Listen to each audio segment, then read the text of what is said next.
Officials across Miami-Dade County have renamed a handful of roads across the city. You might recall the time the commissioners voted to rename a portion of 22nd Avenue in Liberty City Moonlight Way after the Oscar-winning film, or when county leaders decided to rename a 4-mile stretch of Palm Avenue as President Donald J. Trump Avenue. Now, thanks to one Miami-Dade County commissioner, you may soon find yourself driving on some interesting streets here. Now, they're trying to pay respect to some local artists like Trick Daddy, Flo Rida, Uncle Luke, Luther Campbell, Rick Ross, Pitbull, DJ Khaled, some others. Here are some of the street names that are being considered. All right. Trenches Street, Peace in the Hood Street, Act Up Street, Run the Yard Street, Big Money Baller Street, Heck yeah. We the Best Terrace, Still the Baddest Street, We the Best Terrace. Chase This Money Street. Yeah. Well, where do you live? I live at 276 Chase This Money Street. Born and Raised Street, I Love My Dog Street, I Deserve It All Street, Closer to My Dream Street, Tunnel Vision Street, and finally No Pain, No Gain Street. That's right. I mean, they got a little boring on the street there. I mean, you could throw an avenue or a court in there. We had one terrace, I think it was. I don't. Yeah, we had Terrace. That was it. Yeah. Yeah. Everything else is just street. Yeah. John Francis Daly and Jonathan Goldstein are going from Dungeons & Dragons to Park Avenue, closing a deal to write a movie based on the board game Monopoly. Now, Lionsgate behind the project, being produced by the Barbie outfit, Lucky Chap, and Hasbro Entertainment. Monopoly dates back to 1935 and challenges players to acquire properties and build houses and hotels, all while avoiding bankruptcy and the dreaded go directly to jail card. Who plays that character? John Goodman. Now, the game was created as a way of showing that the consolidation of wealth is overall bad for the health of the economy. Nearly 1 billion copies of the game have been sold, and just as many explosive family arguments has been waged over the game. Lionsgate has long tried to figure out a movie based on Monopoly, with another version of the project having Kevin Hart attached to star. Daly and Goldstein previously worked together on Dungeons & Dragons in 2023. As well as Game Night. What about I like Game Night. Wilford Brimley in the day would have been a pretty good Monopoly guy. What about Larry David? Oh, that would work. Throw a mustache on him. Yeah. Yeah. I've Luxury tax. Why am I having to pay a luxury tax? And Larry David's voice. I like Scotty back there working, just gives me a little nod. That one not only hit dead on, but it bounced up. Yeah. And so you got like the full frontal. got the hit and the rebound. Yeah, that was pretty good. That's Trash Today, brought to you by The mortgage experts. I heard rates have dropped a little bit. Ran into a realtor on our elevator yesterday. She was saying that. So check it out. Go to mortgageright.com. Call 205-900-7200. NMLS 2239 Equal Housing Lender. Zach asked a good question. What rules is the game and the movie going to be based on? Everybody's got different rules in Monopoly. Man, I haven't played in 20 years. I like Monopoly. Some of the characters might fight over what happens when you land on free parking. That's right. Yeah, I would say that there'll be an evil person that will be breaking the rules in this, as we always have. And you'll send him straight to jail. Free parking is when you get all the money that's in the middle, right? So that's the way a lot of people play it. That's the way I always played it. Me too. But the official rule is nothing happens.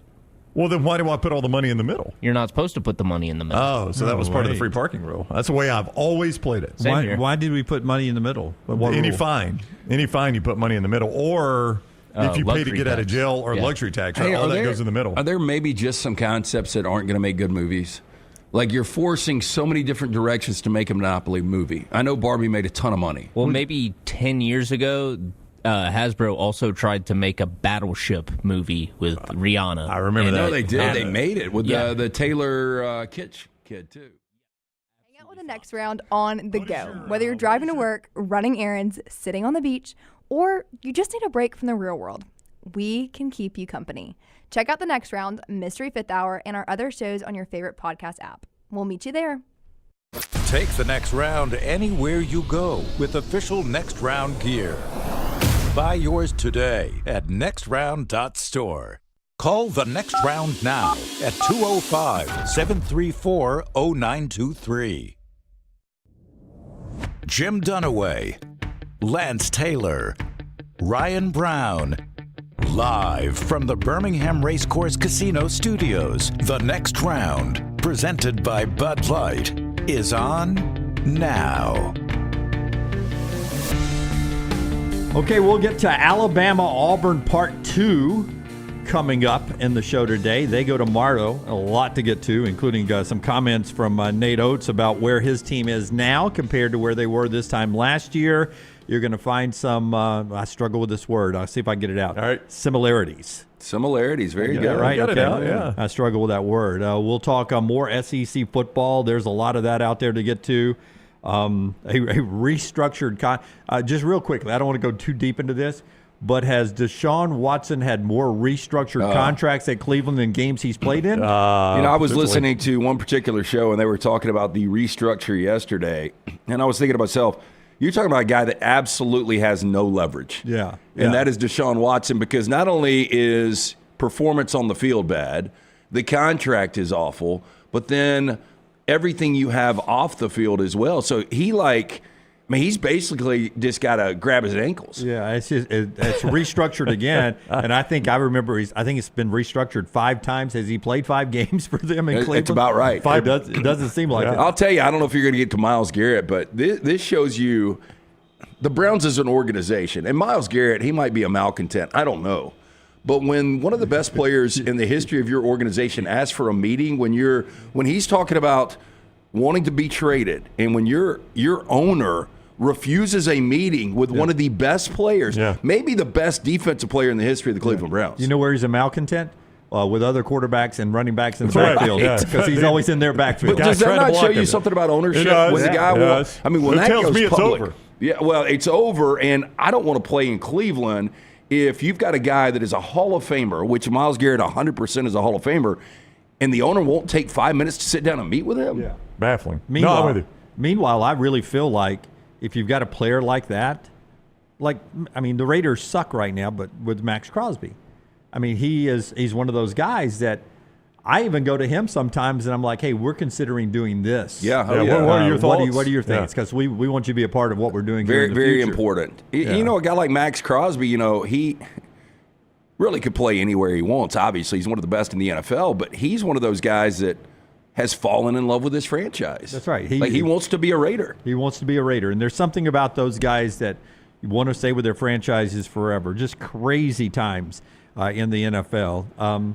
But it's pretty interesting in college football, too. We'll get to a big contract here in a second. But I want to start first with the news we get yesterday that Auburn's opener, Auburn-Baylor, moving to Friday night off of the Saturday. So August the 29th, I'll have to change my countdown to kickoff by one day. All right. We're one day closer to the start of the football season. We gained a day. I guess not. I'm counting down to week 0. The time changed Sunday, and now we get it. I'm being serious here. Let's talk about going to Waco because that game's on a Friday. Yeah, why not? Why not talk about it? I can get Matt Mosley to help us set up a good venue. We could go in on a Thursday. We could do our show Thursday and Friday. Yeah, let's see if we can do it. Come back on Saturday. Am I the only one on the panel that's been to Waco? I've been twice. Yep. I've never been. The actual inside the city limits, spent the night, spent time. Yeah, just spend any time whatsoever. I've stopped on the interstate where you can see the it stadium off in the distance. Yeah. Yes, I don't think I've been close to Waco. Now you went and you stayed with the Jones or the Gaineses, right? We didn't stay with them. My wife went to their little deal, the silos, and then we've been back since through there and spent the night. I tell you, they got a good food scene. I've had some good meals in Waco. They got a good food scene. Are y'all down with doing a simulcast with Mosley? Sure, I love Mosley. Yeah. If Jerry would allow us to do it, I'd love to do it, guys. Yeah, it's a terrible Mosley. Yeah. I had it down one time. Do you think I can read Mosley's text for the middle of the Alabama game the other night? Probably would. I don't know if he wanted that for the old. I'm excited about the move to the Friday night. One, because you watch so many games on Saturday. We would watch the Auburn game over other games, but this sort of frees up time to see somebody else's game on Saturday when you'd be focused on the Auburn game. It'll be the biggest game in the country on that Friday night. I think it'll be a main Fox broadcast. They started doing those Friday night broadcasts. I don't know, but it'll be on one of the major networks, and it'll be the premier game on that Friday night. Auburn will get a ton of national focus on that Friday on opening weekend. Yeah, I like it as a fan. It's just one more good football game. One thing as a fan, though, I fear we're doing, and there are two aspects I want to discuss here, if you don't mind. I've got all day. Yeah, we're here till noon. Yep. One thing I fear we're doing is we continue to rob the opening Saturday of good games to move them to Friday night and Sunday night and Monday night. Yeah. And that diminishes the Saturday product. Like, I'll have to look. I don't really know what's left behind on Saturday now. Do you have it in front of you? Well, as you look there, let me ask you this. When is the last time you saw a premier program play on a Friday night? I can't remember that. Like, moving the Sunday, the Monday. Well, you do have some Big Ten games on Friday nights. It's like USC played one. I think Ohio State played one. Normally, they're not at home. Yeah, USC does play a lot of Friday night games. Normally, they're not at home. Big Ten does that Friday night game, but it's like when Ohio State visits Rutgers. But let me pull this back. Okay. When is the last time you guys saw an SEC team play on a Friday night? See, and this is That's more it's difficult. a road game with somebody else's television. Yep. No, I get contract. that, but I don't think I've ever seen an SEC team play a Friday night game. And that was going to be my second part here. I'll come back to my first part. My second part is it feels like this was taboo inside the Southeastern Conference because of high school football. Yeah, I agree with that. And I'm a little surprised in the state of Texas, too. High school football is big in the state of Texas. And this just seemed like it was taboo because of high school football. We do not infringe on high school, much in the same way college football hates it when the NFL infringes on their days. I've already got the cheesy opening because if it's the Friday night game, it's the Brando game unless they change the crews. Oh, boy. And Brando would be like, it's Friday night lights in Texas.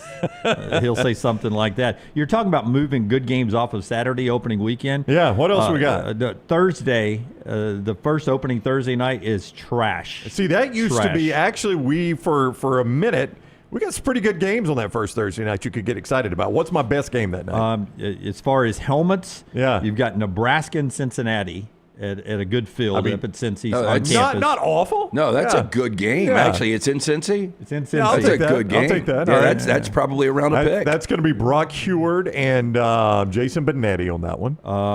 Allison Williams roaming the sidelines. Allison Williams roaming the Jack sidelines. State's at the bounce house to open up. I mean, against Dunaway, UCF. why did you not lead with that one? The Big C, Little OCKS? I'm going to go on and take the Gamecocks plus the double digits. Now, we've got a new regime there, That's though. right. That's right. You We're get a gonna- rivalry game. Charles Kelly. What? Delaware State, Delaware. The hen trophy. Yeah, The hen they cup? play each other Pass there. on that.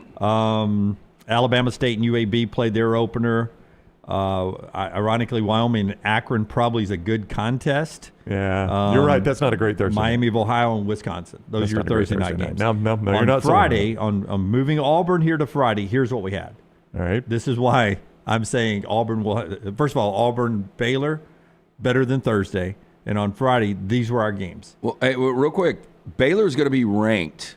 Auburn will not be ranked. Baylor will be in the top 25. I think Baylor will be in the Shut top your 25. mouth. I think they're going to be the back end of the top Shut your 25. mouth. Yep. No way. What did people see out of that team? That puts No them in the top way. 25? I mean, just the momentum they had in the second half of the season. No way. Sawyer Robertson at quarterback. No way. I think Baylor is going to be. They'll at least be others receiving votes. Oh, we will put SEC teams back in. You see how good basketball is right now? It'll flow over Well, to how the about AP that? poll. Let me pull this back. That was probably an overstatement. Baylor will be receiving votes. They will be ranked, whatever that is. If it goes into the 30s, they'll be ranked in front of Auburn. Yeah, they'll get more receiving votes Yes. than Auburn will. Okay, Yes. okay, I'll give you that. On Friday night, this is what Baylor Baylor's competing with: Kennesaw State, Wake Forest, Wagner, Kansas, Appalachian State, Charlotte, and Tarleton State and Army. Okay, I'm going to watch Auburn Baylor. Yeah. Yeah, I mean, so Yeah. that for a main television partner, they were sitting here, and I would expect another game to get moved to Friday. Yeah, we gotta because have one of something. these are on Fox. ESPN's got to have something. Well, maybe it's just because we obviously are right here in the heart of Auburn fans. But to me, Auburn Baylor, third, fourth week of the season is still one of the more key games if you played it on a Saturday. Yeah. Now this frees up Alabama Florida State to be a bigger game on Saturday. I don't know if you thought it would be Auburn Baylor bigger than Alabama Florida State. That helmet game will be big there. So Well, the Auburn Baylor game will be much better the way it plays out on the field than Alabama Florida State. LSU Clemson that opening weekend. That one didn't get moved, did it? That's still I have Saturday. not seen that one move. So Yeah. that's because I gave you the Saturday triple header, I think. I think it's still alive. I can't remember the 3 games I had for you. But I think it was LSU Clemson was the early game. Or no, that was the primetime game. Bama Florida State was the middle game, and I can't remember who the first game I gave you was. Yeah, the Sunday that you're talking about, we moved 2 games to Sunday. Notre Dame Miami is that big primetime game that gets great coverage. We also moved South Carolina Virginia Tech to that Sunday. I mean, that's That's a good Sunday. You know, that's kind of. I think that was my early part of the triple header. So I've got to reevaluate. Is now. this fair? South Carolina, Virginia Tech is kind of Baylor Auburn light. Yeah, I mean, it's very, very close. I got a feeling they'll play that one probably in the afternoon there in Lane Stadium. Got a feeling Tech could pull the upset in that one. Early Lane Tech there. Well, Tech's going to be expected to win. Much like, I mean, I guess that's why I kind of compared it to Baylor Auburn. Both Baylor and Auburn expect to win this game. Yep. And that's the way you're going to get with Virginia Tech and South Carolina. I mean, it's going to be a coin flip. And we did not move a better game to Monday night off of Saturday than Auburn Baylor. No, Monday night, I believe, is North Carolina TCU, right? TCU, North Carolina, Chapel Hill, debut of Bill Belichick. And the only thing that's exciting about that is Belichick, to see him coach that one. So you didn't lose much moving this game. I'm excited about it. I'm being serious about going to Waco.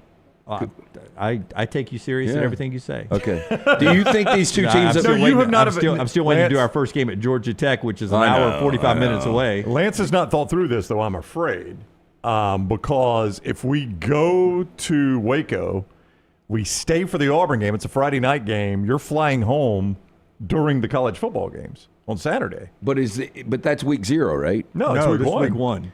Yeah. So we've got a full slate. Yeah, you got a full slate now. And you'd already said when we mentioned Alabama, Florida State, you said, well, let's do the show from Tallahassee. No, I didn't. Tallahassee. Yeah. I didn't say that. But maybe I said it with our buddy Michael Alford. Maybe we could just hang out there Saturday, watch games, come back Sunday. I don't know. We'll figure it out. Do you think these two programs have ever played, Baylor and Auburn, in football? I think they have. I think they have, yeah. I think they played a Cotton Bowl game where Bo Jackson battled Baylor.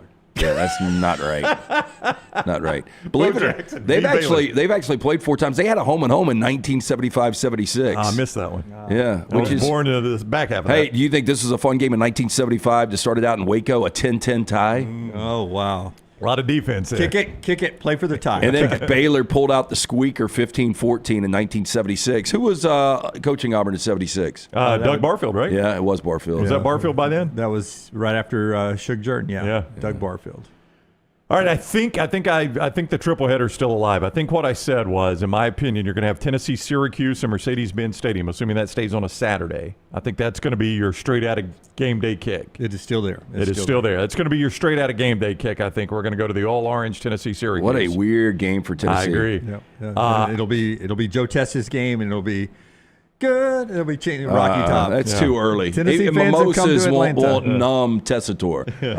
I think your 2:30 kick is going to be Bama at Florida State. Yeah. That's going to be your 2:30. No, not anymore. And then your prime kick is going to be LSU at Clemson, and that's going to go head-to-head with Texas, Ohio State. Unless, actually, Texas, Ohio State's probably going to be your big noon. It will be. Yeah, that'll go head-to-head with Tennessee, Syracuse. Still don't get used to that. I know, but I'm telling you, man. Too big of a game for noon. Your primetime schedule is just not great that night. But I got at least one good game in every window. You do, assuming I'm right about that. Hey, don't sleep on Utah, UCLA. I was looking at that one, Lance. That's probably your primetime Fox game. Yeah, I mean, that's actually a pretty good game this year. I think Utah will bounce back. I think UCLA in year 2 under Deshaun Foster should be a little bit better. Is it June already? Are we talking about Utah football? Is it June already? They will not have bad back-to-back years with that guy. With Kyle Whittingham? Nope. Well, I mean, Cam Rising's finally gone, right? I don't think he ever dies. I don't think it really matters. Yeah. I mean, his contract's been restructured a lot, too. Might as well make him the mascot. Jace with a good idea. If we're in Waco, LT can go to the Branch Davidian compound for a last call. Yeah, I don't know who I'm going to interview. Anybody left to interview, Tyler? I don't think there's anybody left to Nobody? interview. There was the one guy who wrote a book, and I don't think he lives in Waco anymore. Could you conjure a spirit of Koresh? Oof. I don't know if I'd want to talk to him. Yeah. I don't want to conjure anything. I've been out there twice, and I didn't even ride out there. I don't know what it looks like. It's like 10 or 15 minutes out of town. I mean, people will tell you where it is, but I didn't even ride out there. Do you guys think it is weird because there was a bad accident in Birmingham a couple of weeks ago? So Scott brings up a good point. The ATF burned the building down. There's really not anything left. No, there's a site. I think the site, but I don't know what you'd see. But do you guys think it's weird? There was a bad accident in Birmingham a couple of weeks ago. I don't know if you guys know about it and won't get into details, but I knew the circumstances. So I went with somebody to look at the site just because we had passed it. Well, I knew the person involved and stuff. But, then I was talking to somebody and they're like, man, this is like a thing, like big accidents, people like to visit them, which is really weird, right? Can I tell you, when I was a little kid, you guys are probably not going to remember this story, but there was a lady in Anniston named Marie Hilly. You remember her? She was the one that was poisoning. Should we remember the her? Black Widow? Yeah, she was poisoning. She poisoned like 3 husbands, I think. And Once you get to number 3, aren't you like, if you're that husband? Is this out of the book 13 Ghosts of Alabama? No, this was a real Jeffrey in Alabama 13 Ghosts. No, this was a real woman. Hey, Jeffrey was the only one that got played. Do you remember any of the other Nobody ghosts? else had a name. Jeffrey got a name. He at was least. in the title, yeah. Yeah. Boy, you had to rush to the bookshelf to get that one first. But they kind of made it seem a little friendly, didn't they? Yeah, no, Jeffrey was a friendly one. Nice, yeah. Jeffrey was the nice ghost that took you to all the scary ghosts elsewhere in Alabama, like the one that was in the courthouse window in, I think, Roanoke. Monroeville? There was one in Monroeville, I think. Yeah. No, but this Marie Hilly girl, she killed, I think, 3 husbands. Do we need to go allegedly here? No, she was in prison for it. Okay. And she broke out of prison. She broke out of prison and was on the run, and she had become kind of in that part in Calhoun County, kind of a local folk hero. Well, she died on the back porch of a house not far from us. Ironically, was she poisoned? No, it was very cold and rainy that night. I feel like Keith Morris on a date. It was a cold, rainy night. Tell us the story here. I mean, who dies on a back porch if you're not shot or poisoned? Well, I mean, she was on the run. I don't know. Not of good health. Not of good health, probably. Yeah. So anyway, she's laying on this back porch. I'm not healthy enough to break out of prison. That seems tough. I remember us driving by there and looking at it as a little kid. I think we were going somewhere else, and my dad was like, all right, there it is. And I remember as a kid craning my neck. That's where she died, right? That's where she died. So, Tyler, put it in your queue. Black Widow is a movie from the 80s with Deborah Winger where she killed a bunch of husbands. I wonder if it was based on that. No, that is. 100%. Is it really? They made a movie about it. Okay, look it up. Marie Marie Hilly is her name. I promise you. I bet we need to do a spot right here, Doug. Oh, a ton of them. Well, set me up. I'll do one. I would tell you, first off, I'm breaking my own rule. I'm wearing a hat to a bowl game I didn't go to, but I was over in the football building the other day in Tuscaloosa when I got there early, and they had a box of. Is that a rule? I didn't go to this game. You had that rule. Okay, but like if you had a 1976 Rush concert T-shirt from Montreal, I'm not saying you would. Would you wear that? concert T-shirt. Well, somebody gave me this hat, and I was like, hey. I didn't go to that game, and it's a game Alabama lost, and it's not a New Year's Day bowl game. It's a Rely Quest Bowl hat. And I said, I can wear this when I'm playing golf. Sweated this thing a little bit. But first wear, what do you think? Good hat? Yeah. I didn't at first. It took me a minute to realize what the logo was. I thought it was a golf hat. I was thinking about taking the logo off, but I can't. I would. I like the. I mean, the logo's not bad. Yeah, I like the actual hat. Yeah, I like the color combination too. I like navy with the powder blue. Yeah. See, this hat made me think of your LA one that you were wearing, and I was like, that looks like a good, comfortable hat to play What brand golf hat is that? It's probably Johnny O. It's free. Free brand? Yeah. Oh, it doesn't have a brand in it? I'm sure it does. Brown, I don't have my glasses on. Brown, Black Widow, by the way. 1987 film. Yep. The victim, no. This is not even close to. Okay, well, they did a TV movie, I think, about her. Yeah, that makes more sense. Okay. Our friends Alexander Shannara, trial attorneys, will help you whenever you need them. Locally owned right here. Alexander Shannara is a good local guy. Brownie, tell us everything that he offers our people. Yeah, it's more than you might think. And they've got 24 years in the business, 150 lawyers, supported by 500 dedicated team members. They're a great employer in Birmingham, and their elite trial lawyers have recovered more than $2 billion by maintaining Alex's core values: integrity, mastery, passion, and success. And they handle a lot now, not just personal injury claim, but claims to fire and storm damage, bad drug and device claims, disability, workers' compensation, and a host of other claims. If you find yourself in need of a lawyer, call the Alexander Shannara trial attorneys. You pay nothing unless they win your case. Little tease here for our buddy Alex Shannara. Perhaps in March Madness, going to have a little fun with Alex. We've got some big-time presents. Yeah. I heard about this yesterday. Could benefit the old audience there. I heard about this yesterday. It's an exciting way to do it. That's right. Exciting way to do it. So real quick, I'll let the Black Widow thing go. Okay. But I wanted to know how the Anniston lady poisoned her guys, because this is very unique. Arsenic, I think. In this, the first guy she poisons, expensive bottle of liquor, puts poison in it. Mm-hmm. And then the second husband is he has got he's allergic to penicillin. Yep. She puts penicillin in his toothpaste. which gives him a Yikes. fatal heart attack. Yeah. That seems like a pain in the ass putting something in toothpaste, right? Yeah. And do you think she went expensive bottle of liquor? Because if he said, this just doesn't taste like the Jim Beam I usually drink, and that's because it's expensive. It's an acquired taste. But you you would keep think drinking it. You would think you would put it in rattier because the tougher liquor to get down, you're always like that. You got that bad face. Yeah. Like something smooth. Wouldn't you think something's off with poison in it? Or if it's a more expensive bottle of liquor, what's stopping him from going, I want to save this for a nicer occasion? This is a nice occasion. Well, We're yeah, celebrating our your death. our freedom. That's what I had. Somebody give me a nice bottle of liquor, and they asked me yesterday, "Have you poured it yet?" And I was like, "I have not had it yet." And I was like, "I'm waiting on a special occasion." He was like, "I won't run out of it." Somebody's bringing where we play poker on Monday nights. Our buddy Blake keeps a big bourbon collection, and we occasionally have bourbon before. And a dentist that plays with us brings a nice bottle every week that adds to the collection, and we sample it before. And I mentioned a story that you got a good bottle the other day, and I said, I've never tried this. Let's open it up. And you said, no. And they all laughed. They were like, oh, okay. Yeah. I was like, I wanted to try it. So I'm hoping the dentist, when I said that last Monday, that's the bottle he brings this Monday. Look, you've always got an angle, I laid man. it out there. I laid it out there. I shut you down quick. Yeah. I was if- like, come on, man, open it up. I've never tried that before. And you're like, nope, not going to do it. Not going to try it. I probably wouldn't appreciate the taste. I'm from Alabama. That's right. How would you know? One more college football thing to get to. Our friends at Way to Wellness bringing you to the show today. Hats off to Forrester, though. Forrester told me pre-show that he got down to his target weight. Way to go, Forrester. What do you? We both were around 200 when we started losing weight back on Thanksgiving, and you're down to what now? Oh, I didn't start in Thanksgiving. I started right after New Year's. Right after. Oh, wow. Look, But I'm Look down, at you. Did it faster than I quick did. weight yeah, loss. I'm down 20 in 2 months. That way, Yeah, Scott. way to go. Hey! He hasn't had a single French fry. That's correct. Yeah. Hey, have you ever had queso on fries, Forrester?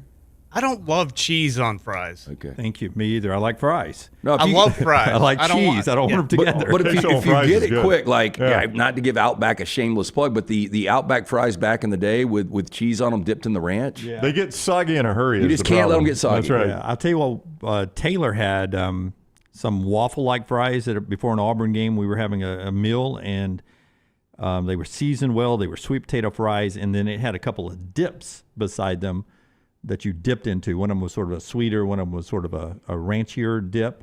And now that was good, but it wasn't poured on the fries. I was dipping it into that stuff. The fries stayed crunchy, but you had that flavor. Has jealousy started to creep in? I think he has more meals with Taylor than you know. He does have more meals. than I don't know Taylor if you noticed, we've covered the hell out of basketball. Y'all really season have. this Y'all year. done a Hey, great he job. traded you in for a younger model, didn't he? Yeah. Our friends at Way to Wellness brings you this weight loss update. Way to Wellness, your journey to healthy living. APlanForMe.com. APlanForMe.com is right there. Way to Wellness, no contracts, no sign-up fees, and your first consultation is free. Leslie and her board-certified team have a variety of different ways to help you out. You have the injection therapy, which is very popular right now, meal replacements. I use protein bars in 2 of my own meals a day, lunch and dinner, eating healthier, exercising. There are other ways that they can keep you on point to help jumpstart that weight loss today, control some blood pressure numbers, some cholesterol numbers. Way to Wellness, your journey to healthy living. Go to the website and check out what they can do for you. But again, that consultation is free, APlanForMe.com. APlanForMe.com. Did we mention Georgia Tech, Colorado week 1? No, we did not. The only reason That's- I bring that yeah. up is there is a early number on that game, which I find it is really interesting. Georgia Tech at Colorado, Folsom Field. Obviously, no Shador, no Travis Hunter. So there's an early number on that? Yeah. I would guess Georgia Tech's favored. I would say no. I'd say Colorado is 3.5. It's actually Georgia Tech is 3.5-point favorite. Wow, Georgia Tech's Well, 3.5. I mean, first of all, you don't know Georgia Tech's quarterback. Is Juju Lewis going to start, Colorado's are they going to? Or excuse me, Colorado's quarterback, Juju Lewis. Are they going to go Caden Salter? Yeah, I would bet. I would bet Salter. I would bet Salter if it wasn't Dion. Yeah. Now, yeah. with Dion, would you be really surprised if hey, you come play at Colorado, it doesn't matter if you're 17 or 70, best player is going to play. Yeah. Yeah. Well, I mean, they went and got Salter for a reason. I guess with Dion, wouldn't surprise me if both of them played. Now Haynes King, is he out of eligibility? That's Is he what back? I was gonna ask. No, Haynes King will. If Haynes King is back, I mean, Okay. he's the best quarterback in that game. Yeah, okay. I assumed Yeah. Haynes King was done. Nah, I'm telling Because you- It seemed like he had a career at Texas A&M, and now he's had one I at agree Georgia with Tech. you 100%. Now, losing Singleton to Auburn will hurt Georgia Tech. I mean, that's a big loss for them. That kid's a Absolutely. good player. Now, I say Haynes, he's had 5 years, but he had the 2020 year where he only had 4 attempts. So that year would be. Well, that doesn't count if you only have. Did he play in more than 4 games?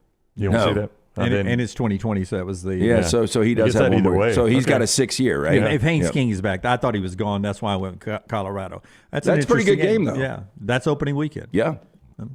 That'll make a TV. No doubt. That'll make a TV for me. I did want to get to the Dan Lanning contract. Dan Lanning gets a new contract, 6-year extension, so they rework it. So he's got a 6-year deal, $11 million per year. Makes him a top 5 salary coach. It's a $2 million a year raise for him. One thing that doesn't change is his buyout, $20 million if he leaves the school. That's Doesn't not- go down. Doesn't go down. It's a $20 million buyout. That's an affordable number if you think you're getting one of the top 5 coaches in college football. And, I'm hard on Dan Lanning because I've said he hasn't won big games. I don't have a problem with him making $11 million. I mean, obviously that's what the market demands. He's young. He's 38. He's 35-6. He was the number 1 overall seed.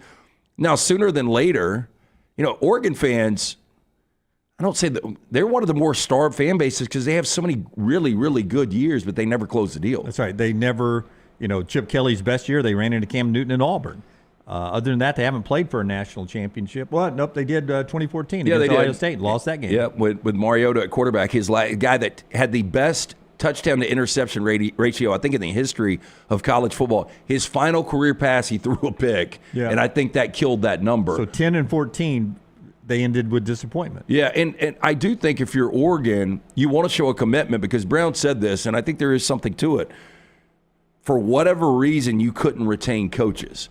But if you're paying them amongst the best of all of college football at $11 million, it's not money. At least you're showing a commitment. Yeah. And so I think you're doing everything you can to make sure Dan Lanning's not that next coach that takes off. Well, he got to raise Brownie last year because Alabama was open. Right. And they were number 1 in the nation. Yeah, but and I'm talking about. Well, that's right. Yeah, I'm sorry. I'm sorry. talking, Go ahead. His name got out there quickly to replace Nick Yep. Saban.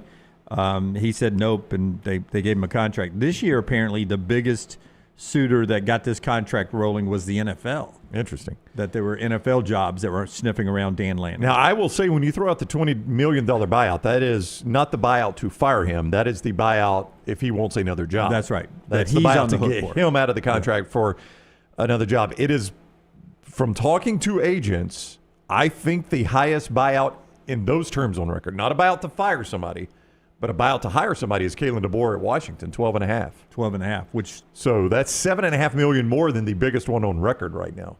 yeah. But it still seems like a digestible number It if it's going to does. be, your next great coach. But nobody's ever paid close to that to hire a coach. And if I read the story correctly, which is always a 50-50 prop. Yep. I believe it doesn't go down. I believe it's $20 million today, and it's $20 million at the end of the contract. I mean, that is a significant, like Nate Oates has done the same thing in Tuscaloosa with his buyout. That is a significant commitment to your program to say, I'm not, because most coaches have a much smaller buyout than that, obviously. Yeah. And that's a significant commitment to say, I'm not job shopping. Obviously, it's going to cost $20 million. Nobody's ever even paid that to hire a coach. So I'm willing to take what would be a higher buyout than anybody on record has ever paid to hire Okay, one. well, with nobody paying, it's still a digestible number based on the television contracts and how the money's going to go up. I agree. But what I would look at now, when you get Dennis Gates and you get Buzz Williams saying, don't storm the court because we don't want to give up, hundreds of thousands of dollars, do you look at this $20 million and you're like, it's a digestible number, but what can we do with $20 million in NIL? Yep. Yeah. Well, I think you're falling into the same problem I was falling in until an athletic director corrected me recently. I thought when we'd go to revenue sharing, that'd be more money, would ease the pain on the boosters and everything. Not the case.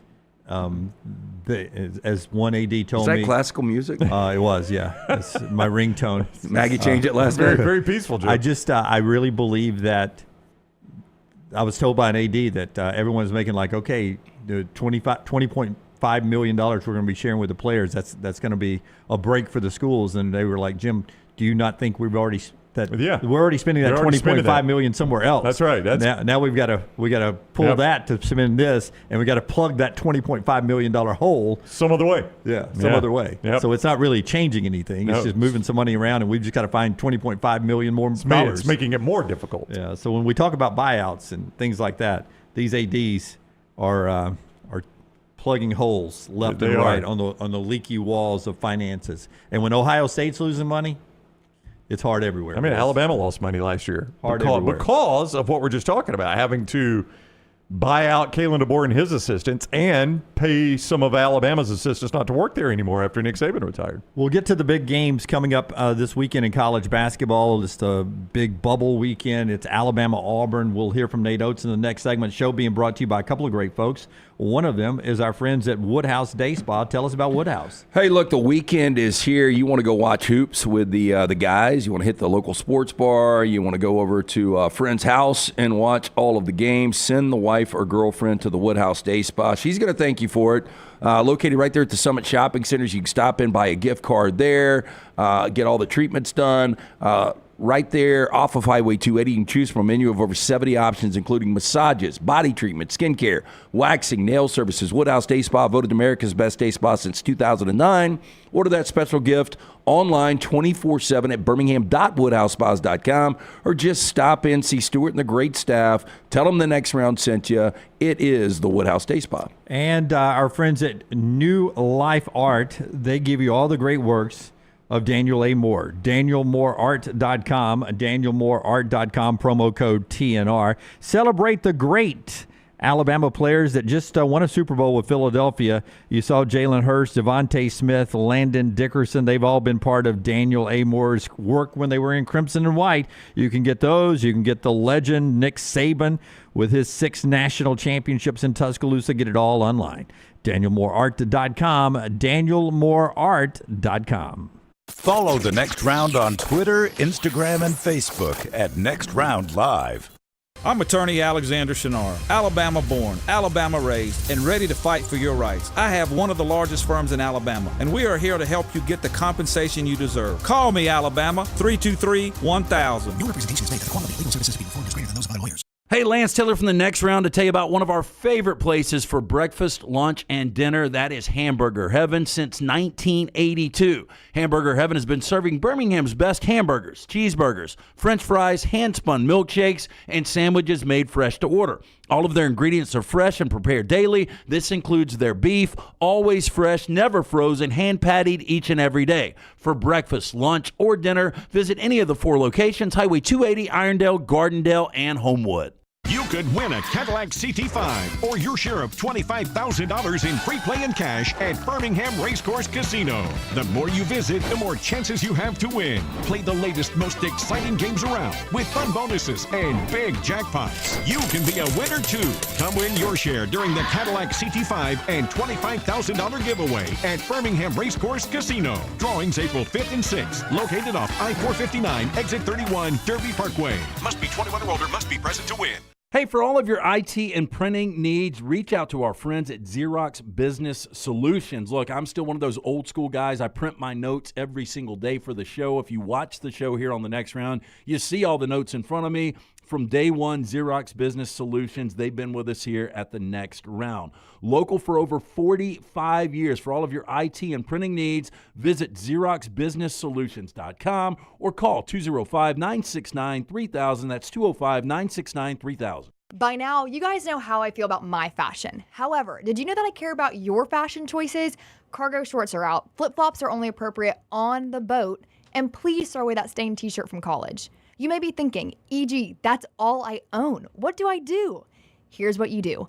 Go to nextround.store and fill your cart with a wardrobe that is approved by me. Stock up on logo t-shirts, hoodies for football season, and hats for every day of the week. Trust me on this one and head over to nextround.store to get stocked up for this season. Looking to expand your business? Let the Next Round help you. Contact us, sales@nextroundlive.com, and be part of the team. Advertise your product to hundreds of thousands of potential customers on our ever-expanding platforms. The Next Round can take your business to the next level. Join our existing partners in the fastest-growing media space, both live and on demand, while reaching the most desirable audience for your business. Get more information by emailing sales@nextroundlive.com, and one of our team members will work with you to build a plan to take your business to the next level using the Next Round. Stop by the New York Butcher Shop and pick up the finest in certified Angus prime beef steaks and burgers, premium pork chops, ribs, and all-natural chicken cut to order just for you. Their chef-prepared entrees and side dishes are the perfect dinner-to-go choice for your family and are ready to heat at home. With a great selection of fine wines and desserts, the New York Butcher Shop is your one-stop dinner shop. 2 locations to serve you, Cahaba Heights and on Highway 119 in Greystone. The New York Butcher Shop. Rare quality, well-done service. Storm season is here. Make sure you have a plan of action in place right now. Greg from Pell City and Storm Restoration Roofing should be your first call when storms hit. Insurance companies love working with Storm Restoration Roofing because of Greg Nelson's name and reputation in the industry. When storms hit, call Greg Nelson. He's local, 205-542-3531. He's the home of the free no-cost roof inspection. Greg from Pell City on Facebook, 205-542-3531. It's Storm Restoration Roofing. I'm attorney Alexander Shinar, Alabama born, Alabama raised, and ready to fight for your rights. I have one of the largest firms in Alabama, and we are here to help you get the compensation you deserve. Call me, Alabama, 323-1000. No representation is made that the quality of legal services to be performed is greater than those of other lawyers.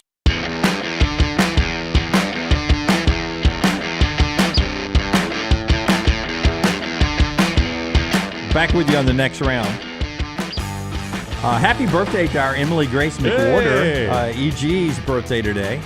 It's my oldest brother Shane's birthday. Oh, they share a birthday. Yeah. EG celebrating her birthday by going over to, what is that?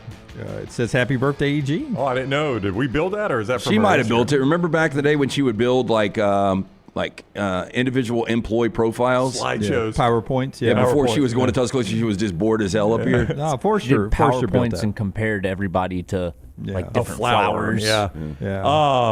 I was a wildflower. I remember that. EG, so it's perfect. EG on her way to Tuscaloosa to celebrate her birthday by visiting with Kane Womack, the Alabama defensive coordinator. Yeah, we asked her, what would you love to do on your birthday? And she goes, I'd like to go to Tuscaloosa and see Kane and Womack. do interviews with Kane Womack. Well, there you go. There you go. Happy birthday, EG. Happy birthday. First time that's ever been a birthday request. We got you a gift. Blow out that candle there. Developing news, the AAC, the conference that UAB is in, becomes the first conference to establish a minimum standard of benefits that schools are required to share with athletes in the new Rev Share era. This is a minimum now, not a cap, not a ceiling. It's the floor. $10 million over 3 years. So UAB and any AAC conference will have to share $10 million over 3 years with their athletes, part of their revenue sharing. That's the minimum in the AAC. Now that's going to be way, way, way below what you will get on the minimum side in the SEC and the Big Ten. But, these other conferences have to survive as well. And that's the minimum the AAC is requiring their members to share. That from Ross Dellinger this morning. I'm just fascinated to see how many schools with names you would recognize that just tap out of big-time Division I sports. I know it seems insane that you would say that, but... No, you're going to see it. Yeah, I think you'll see it. But you to your point is, we talk so much about the SEC and the Big Ten and those massive numbers and contracts and such, that $10 million over 3 years does not sound like anything when you're talking about the Alabamas, the Ohio States of the world, right? Right. The Texases and the Georgias. But imagine being at a place like UAB right now or somewhere else in the AAC where that's the minimum you got to come up with over 3 years in the rev sharing, because the rev they're getting to share is not as big as what they're getting in the SEC and the Big Ten.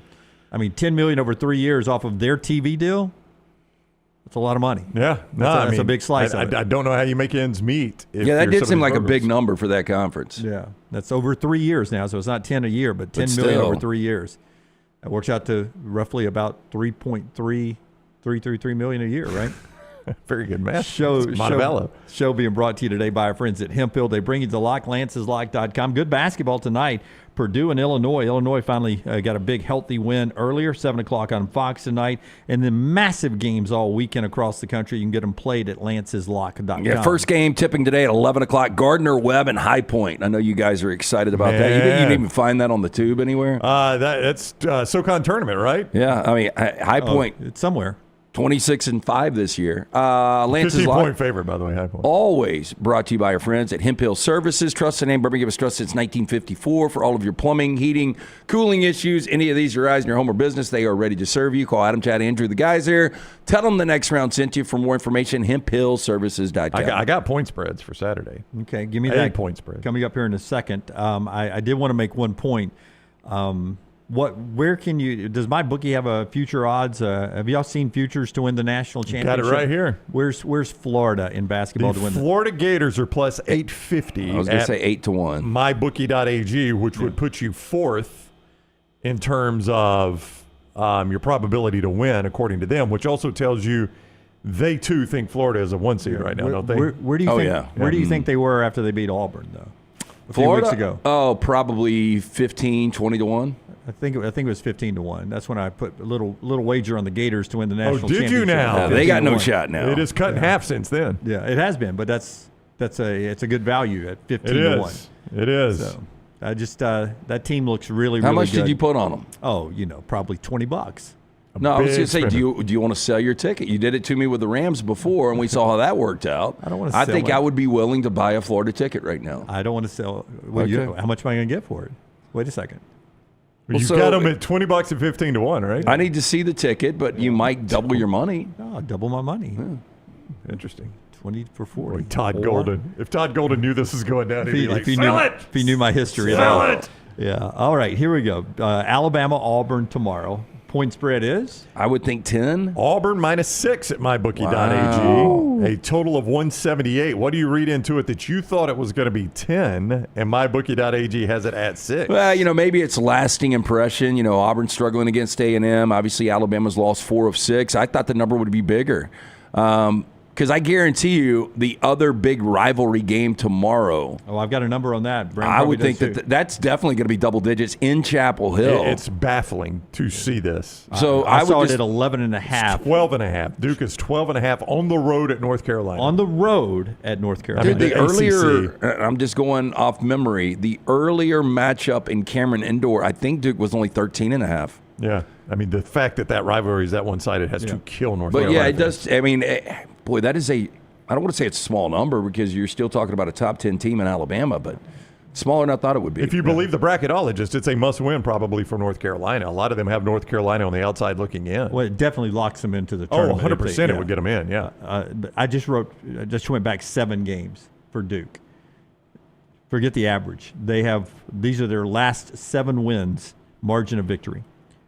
33, 35, 37, 43, 18, 36, 21. Now you try to set a line on that team. So they're winning those games by an average of 30.3 points per game. Yeah. I'm kidding. You think I can do the math? I don't doubt you. it, yes. 33, 35, 37, 43, 18, 36, and 21. That's been, if you're the Duke play-by-play radio announcer, you've got stories to tell. I do really think It reminds me of the 1977 team. Do you guys not think it's going to affect them when they get in a tight game? I don't know. That's what Dallin Cuff mentioned, and I saw that Little T sent it out, and it got in on Twitter, got in the ACC world, the ACC algorithms, and the Duke fans did not like him saying that. They got upset at Dallin saying that. And it hurts Gonzaga every year. Yeah, why would they get upset with that? Because he's doubting their team because of their level of competition.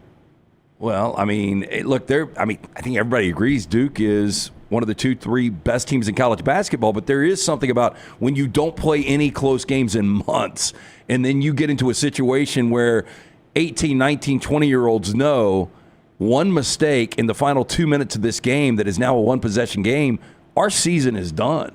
Cooper Flagg realizes my collegiate career is done.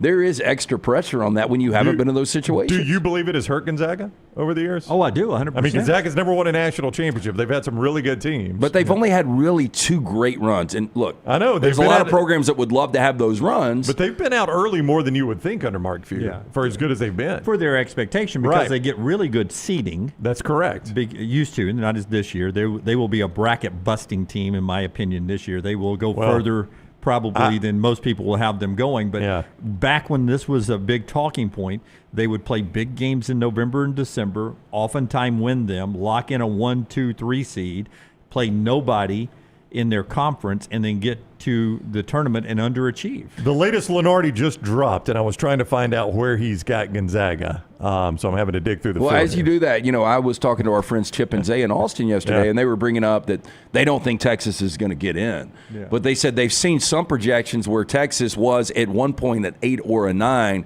and they were in the matchup with Duke in the second round. We've talked about these 8-9s. Yeah. With a guy like Trey Johnson, I don't think Texas is very good. And Chip believes, now he'd had 4 or 5 beers on the golf course before he started doing the show yesterday. He thinks Rodney Terry is going to be out this year. I If he could believe misses it. the tournament, I could see that. 8 or 9 seed is where I would put Gonzaga. So we talked about how the 8-9 seeds are going to have way more name value than they used to have. Yep. Okay? Listen to Joe Lunardi's 8-9s. Just imagine this set of if you just get all the 8 seeds winning, your 1-8 matchups are going to be incredible name games, okay? That's right. Since we're talking Gonzaga, your Midwest 8-9 is Mississippi State Gonzaga. State 8, Gonzaga 9. Yeah. Winner gets That's Houston. a horrible draw for Mississippi State. They deserve better than that with the team they've got this year. I would take Gonzaga to win that game. Winner gets Houston. So if I'm Kelvin Simpson, I'm like, okay, I'm a 1 seed again. I get to play Gonzaga or Chris Jans in Mississippi State. Your West San Francisco 8-9 game is Creighton, West Virginia. Winner gets Florida. Yeah. If I'm Florida and I catch Creighton, Now I feel better about that one than I do Gonzaga. I like Florida against Creighton there in West Virginia.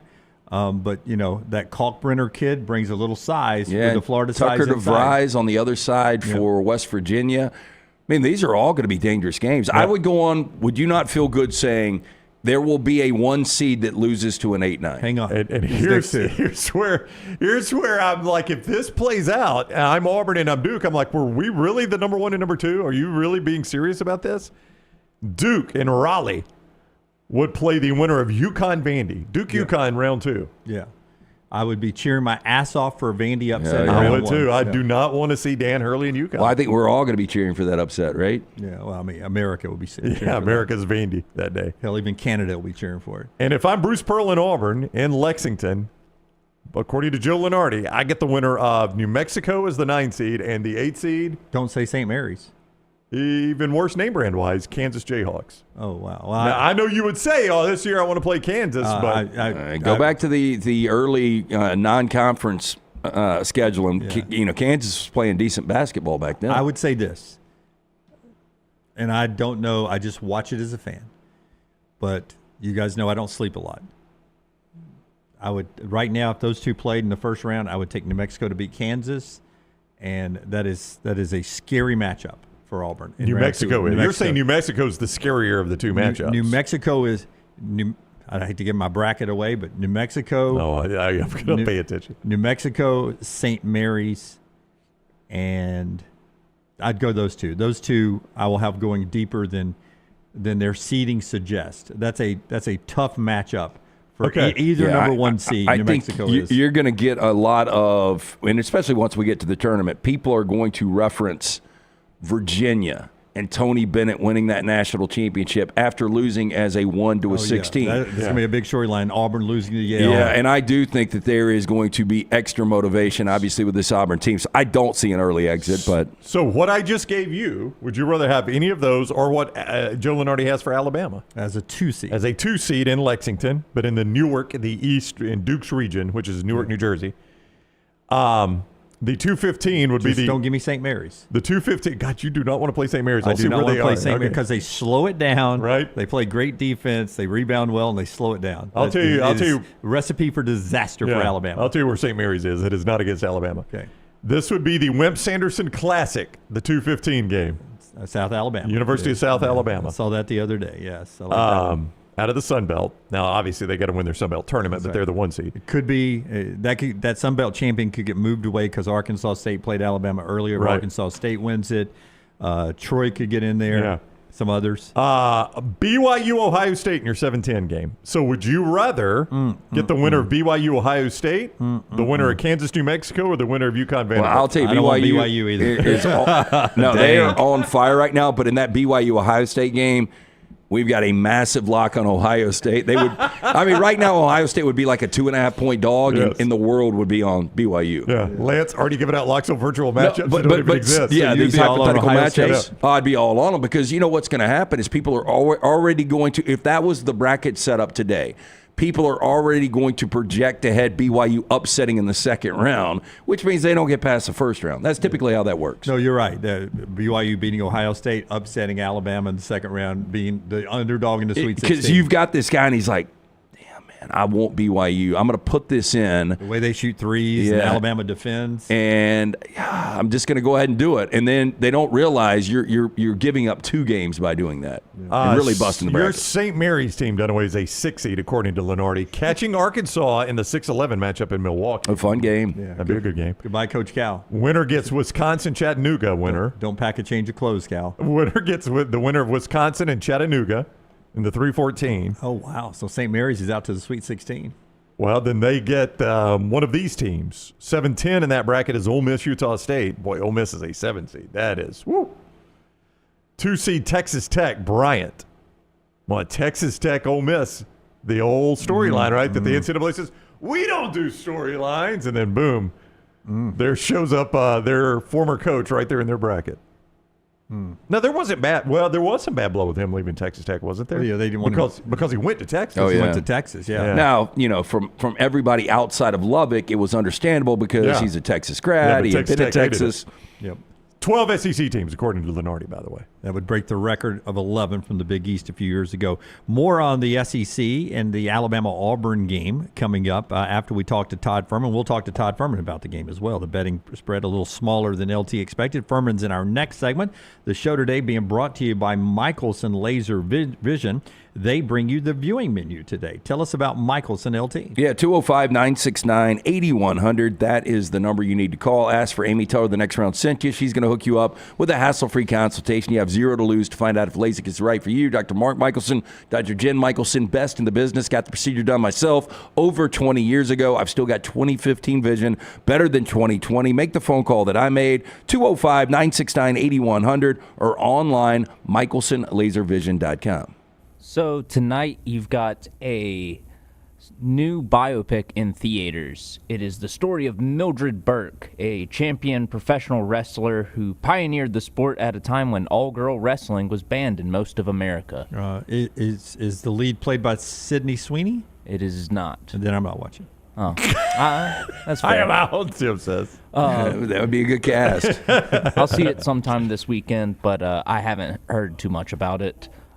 There's also a family movie coming out this weekend called Night of the Zoopocalypse. Something about like zombie zoo animals. It looks terrible. Okay. Is it animated? Will you see it, though? I'll probably see it, yeah. Hey, how about that? It looks terrible, but I'll probably see it. Oh, it's a movie. He's got to watch it. Well, Yes. he's doing it for content over Yeah. the Meltdowns channel. It's You really respect your own time, don't you? I just don't have much of it these days with everything I do. And then on Netflix, if you prefer not going to the movies and seeing the trash that I just described, you've got a documentary on Charles Manson called Chaos, and it is supposed to go into the CIA MK Ultra experiments and all the different theories on Manson being a CIA asset.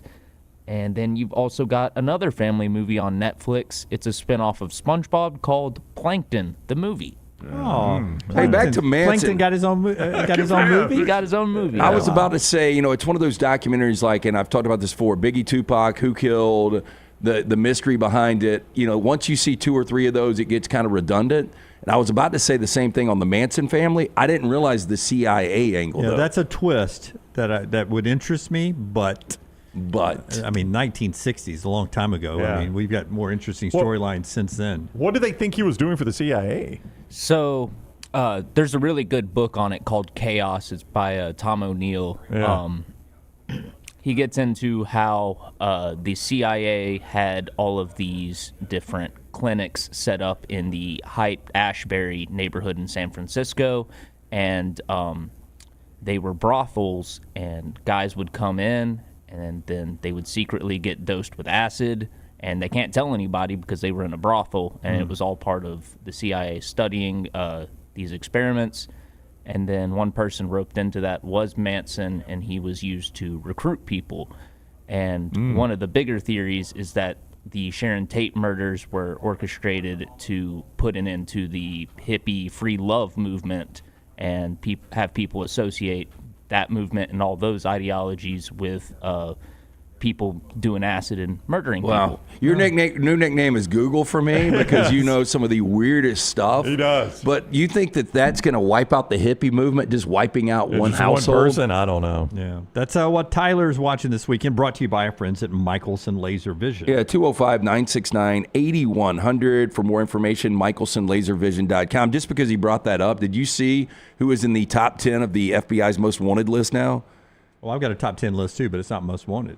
This is crazy. I was telling Brown this before the show. It's kind of a crazy story, is it not, Brown? Oh, it is. $10 million reward for information leading to the arrest of former Olympic snowboarder for Canada who was wanted for allegedly running a multinational drug trafficking network and orchestrating multiple murders related to the drug ring. Wow. Ryan Wedding, 43 years old, is in the top 10 most wanted list announced yesterday, and the U.S. State Department is offering $10 million. That's pretty crazy that you've got a former Olympian that is in the top 10. That's rare air when you're in the top 10 most wanted. Oh, there's no doubt. It is. I saw a Canadian government official complaining the other day about the tariffs, and she made a joke about the economy going down faster than the USA bobsled team. No, I thought you were going to say Pamela Anderson. And I was like, very Canadian, right? Yeah. I was like, you probably want to use another analogy if you're going to try to burn us, because that doesn't make sense to me. Because but now it does. Yeah, I'm like, that doesn't make sense. Well, this dude wasn't good. 24th he finished in the giant slalom at the 2002 Olympics. He's carrying a lot of baggage with him there. All right, that's our viewing menu. Todd Fuhrman is next. Carrying a lot of baggage. Slowed him down. Todd Fuhrman is with us next to talk about the games coming up this weekend, including the big one down on the plains at Neville, Alabama, and Auburn. Auburn still with the best overall resume, not only this season, but so far in college basketball history, since they've been keeping all the metrics of that under the Ken Palms and all of that. Auburn tries to finish up the best regular season ever. Fuhrman on the other side. The show being brought to you by our friends at Urology Centers of Alabama, 16 locations, one near you to help you stay on top of your health, guys. Find that location today and schedule that first appointment. Or maybe if you've already been going there, make sure you get the annual or biannual or whatever they say checkups there. Urology Centers of Alabama, prostate health, the kidney stones, everything in between, vasectomies when you get to that point of life. 205-930-0920, 930-0920, urologycentersalabama.com. Follow LT on Twitter @TheLanceTaylor.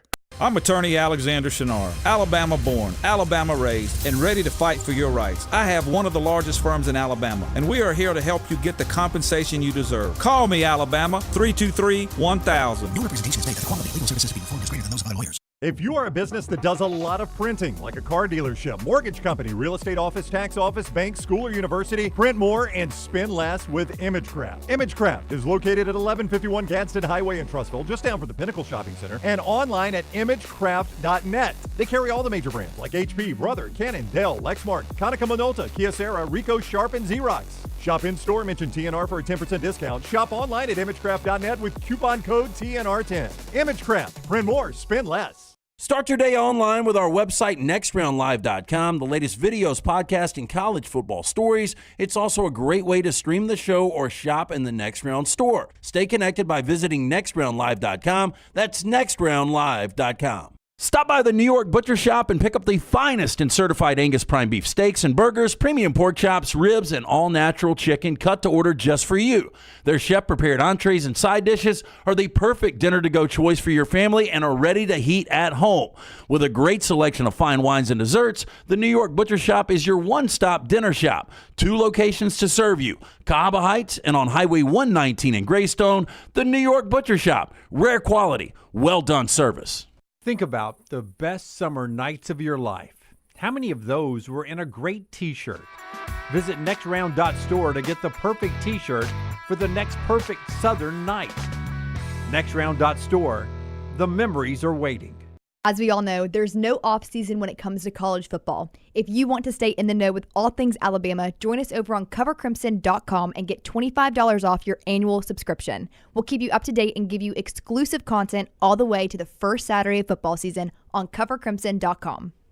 Happy football season. At the next round, we strive to make our loyal listeners feel like they're a part of the action all season long. My name is Emily Grace McWhorter, and I do that by bringing you along for any given Saturday in Auburn or Tuscaloosa. From pregame warm-ups, touchdowns that make you feel a part of the play, and everything in between, our goal is to make you feel like you're inside Bryant Denny or Jordan Hare. Follow along on our social media at Next Round Live on Instagram, X, and Facebook. Also, check out thebarnauburn.com and covercrimson.com while you're at it. Here's to fall Saturdays. Follow Next Round Live on Twitter, Instagram, Facebook, and YouTube. The social media team at Next Round Live is dedicated to giving you daily news conferences and practice video from UAB, Alabama, Auburn, and around college football. Follow and compare to the sites you used to visit. You'll also get the latest highlights and news from the Next Round Daily Show. Turn on the notifications so you don't miss a thing. Next Round Live on Twitter, Instagram, Facebook, and YouTube. See more at nextroundlive.com. Hey, let me tell you about our friends at Urology Centers of Alabama. Compassionate and comprehensive urological care with 35 physicians,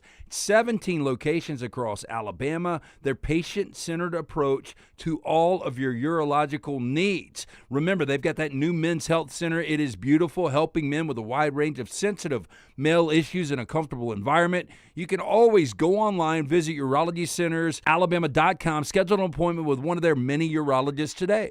All right, Auburn fans, I want you to become a member of thebarnauburn.com and join in on the fun. Whether it's recruiting discussions, off-season chatter, or the latest Auburn athletics news, we've got it all. Get $25 off your annual subscription when you sign up for your account at thebarnauburn.com today. War Eagle. I'm attorney Alexander Shinar, Alabama born, Alabama raised, and ready to fight for your rights. I have one of the largest firms in Alabama, and we are here to help you get the compensation you deserve. Call me, Alabama, 323-1000. Your representation is made that the quality of legal services being performed is greater than those of other lawyers. Jim Dunaway, Lance Taylor, Ryan Brown. Live from the Birmingham Racecourse Casino Studios, the next round, presented by Bud Light, is on now. 10:01 Central Time. Todd Fuhrman You do that probably, for Furman's benefit? probably wondering why we're calling so early. I'm usually 4 or 5 minutes later than this. Let's talk about the final weekend of the regular season, tournament time in some places. But we got a big one. Alabama and Auburn, 1:30 tomorrow down on the Plains. Indeed we do. MyBookie.ag has it as Auburn favored 6. Todd Fuhrman, BetTheBoardPodcast.com is where you find all the games. We'll touch on a few of them, but you get them all at BetTheBoardPodcast.com. What is up, Fuhrman? How are you today? All right. We don't hear you, Fuhrman. I didn't know Fuhrman was so non-technical. Yeah.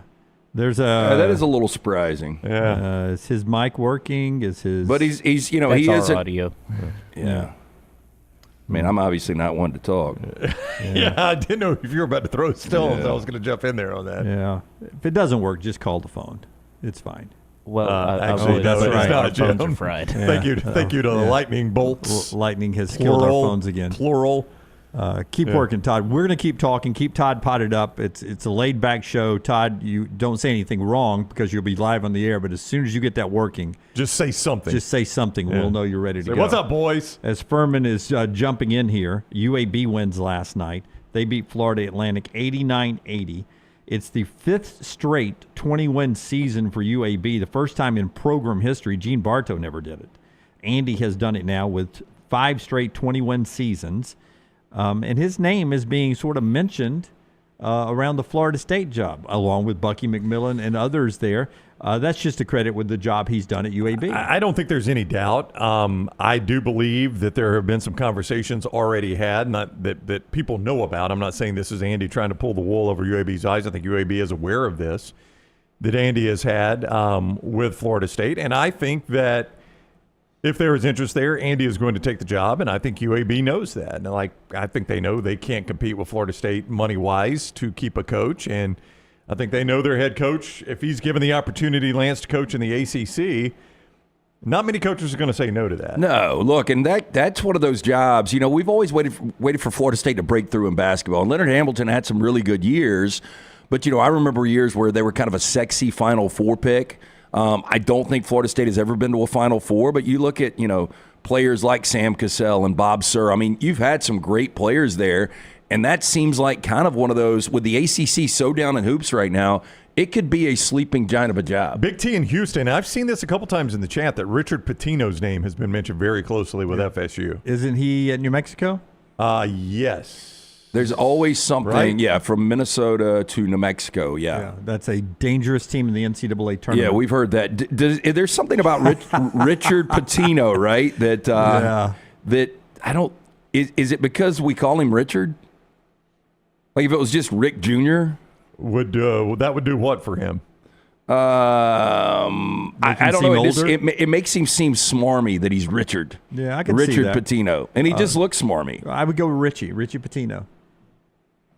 Little Richie? Or Ricky. Little Ricky, like he's a Ricky Pitino. How many in his years of coaching? So 1, 2, 3, 4, 5, 6, 7, 8, 12 years of coaching. 8 at Minnesota, 4 at New Mexico. How many NCAA tournament games has he won? I don't think he's won one. I'll go 0. He's won 1. What's his overall record? 244 and 184. He got fired at Minnesota, right? He did. Yeah, or he left. But no, he got fired. Okay. He had 3 22-plus win seasons there. He's gone 3 straight. I mean, in New Mexico. that's not awful at Minnesota. 3 22-plus weeks. Yeah, I would have guessed less than that. 25 and 13. Now he won the NIT, so that probably got skewed on the wins his first year. Yeah. 24 wins in 16, 22 wins in 18, where he finally won a game in the postseason. And last year he won 26 games at New Mexico. He's got 24 wins this year. I was going to tell you, I got a -11 today. So there you go. That's a big number. New Mexico, good team in the NCAA tournament coming up. You don't want to face them either. Fuhrman, are you there this time? I mean, I think so theoretically, but I'm never quite sure in these day and age. And this is karma coming back to haunt me. Yeah, no, it's fantastic. Our normal time now, 10:06 Central Time. That's right. the technical difficulties got us in the window. Very good. Hey, you know what? This name of the game, this is what I get for picking on you, Dunaway, for all these hits that we've done over the years. The technological demons got the best of me. But, Brownie, I heard the intro when you mentioned the number at mybookie.ag with Auburn a 6-point favorite. I actually think that's a little bit short, and I expect the rest of the market to open, I won't say substantially higher, but more in that 8.5 range when it's widely available a little bit later today. Yeah, Fuhrman, I thought it was going to be 10. I mean, that's what, before I had even seen the number, Dunaway brought it up. Brown was about to throw it out, and I said 10. And when he said 6, I was like, damn, that does seem short. Yeah, I'm right there with you, LT. I think the game that we saw earlier this week from Auburn going on the road against a desperate Texas A&M team is a data point that really doesn't carry much weight for me. This was an Aggies team that was reeling losers of 4 straight. Auburn had just won the SEC conference title. You are going to get a much more entrenched Tigers group this Saturday against Alabama. And an Alabama team right now, guys, that looks like they want to play defense optional basketball. Doesn't matter the opponent. They'll give up 80 points just by rolling out of bed. Yeah, 79th in the, is it the Bart Pavlik? Which one is that? The Torvik? The Torvik. Bart Pavlik? Yeah, 79th in the Torvik defensive rating since the Auburn loss. How hard does that make Alabama to do what you do for a living because they are so good offensively and so questionable defensively? I mean, right now, betting them blindly over the total has been quite the profitable proposition. Now, odds makers are no dummies. They're going to adjust some of these numbers, and you're not exactly going to get away with stealing with some of these totals going forward. But when you look at the projected numbers for a game like this, you're going to see a total open up in the mid to low 70s, 170s, I should say. And I think for Alabama, this is the game that you don't use as a litmus test or a jumping off point, but they need to solidify that defense, whether it starts on Saturday or in the SEC tournament, if they're going to be a serious contender and one capable of making a run in the NCAA tournament, because what they've done with this recent struggle is, of course, play them off themselves off that number 1 line and now be at the mercy of the committee to see exactly where they get sent, most likely as a 2 seed. Florida is that hot team that everybody's talking about, especially after the performance this week in Tuscaloosa, Fuhrman. Brown mentioned the fact earlier they're plus 850 to win the national championship. Like, if I was looking for a value play, Florida might be the way I would lean right now. But I was going to ask you, can you ever get a value out of a 1 seed just winning their region? You can sometimes, and it's largely based on perception as much as anything else. And when you look at the nature of this field, given how many talented SEC teams that we see in front of us, you're going to have some of these teams that have that level of familiarity that may meet as early as the round of 16. So it's always trying to assess what that road is going to look like to try and win a particular region. I'm not one LT to bet into this yes, no for teams to make the Final Four now until I know exactly what the bracket looks like, especially with a favorite. So I'd feel much more comfortable trying to calculate out that money line rollover. But that's the other thing that we've seen in the big dance. I mean, people are so reluctant to try and back some of these favorites and lay that price. Oftentimes, they're going to lend themselves to a little bit more upside and betting opportunity than some of those long shots. They'll get all the buzz when the field gets announced as people try and identify their Cinderellas on that 10, 11, 12, or even a 13 line. Todd Fuhrman is with us, bettheboardpodcast.com, at Todd Fuhrman on social media. He is on the Shannara hotline, Alexander Shannara Trial Attorneys. Do the Vegas conference power rankings show that this SEC this year has been the best of all time, among the best of all time? Like, what do the conference power rankings show about this conference now that we have seen a full season of it, basically?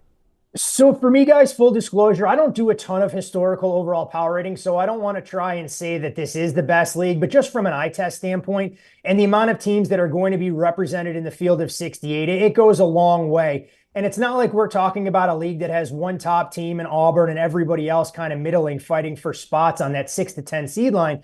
The fact that you're going to have a number of these teams on those protected lines just speaks to the era that we're in for college sports, and whether it's the SEC or the Big Ten maybe going forward. But no doubt a major step up from what has become the preeminent conference in all of college basketball. A lot different than if we had this discussion 7 to 10 years ago, and we'd be talking about the ACC that's really down and feels like it's essentially Duke and everybody else, where the SEC kind of goes 1 to 10, and on any given night, you're not quite sure exactly who's going to be able to pull off the upset. All right, go ahead. No, I was just going to say real quick on Duke. You bring them up, and we were just talking for them in the last segment.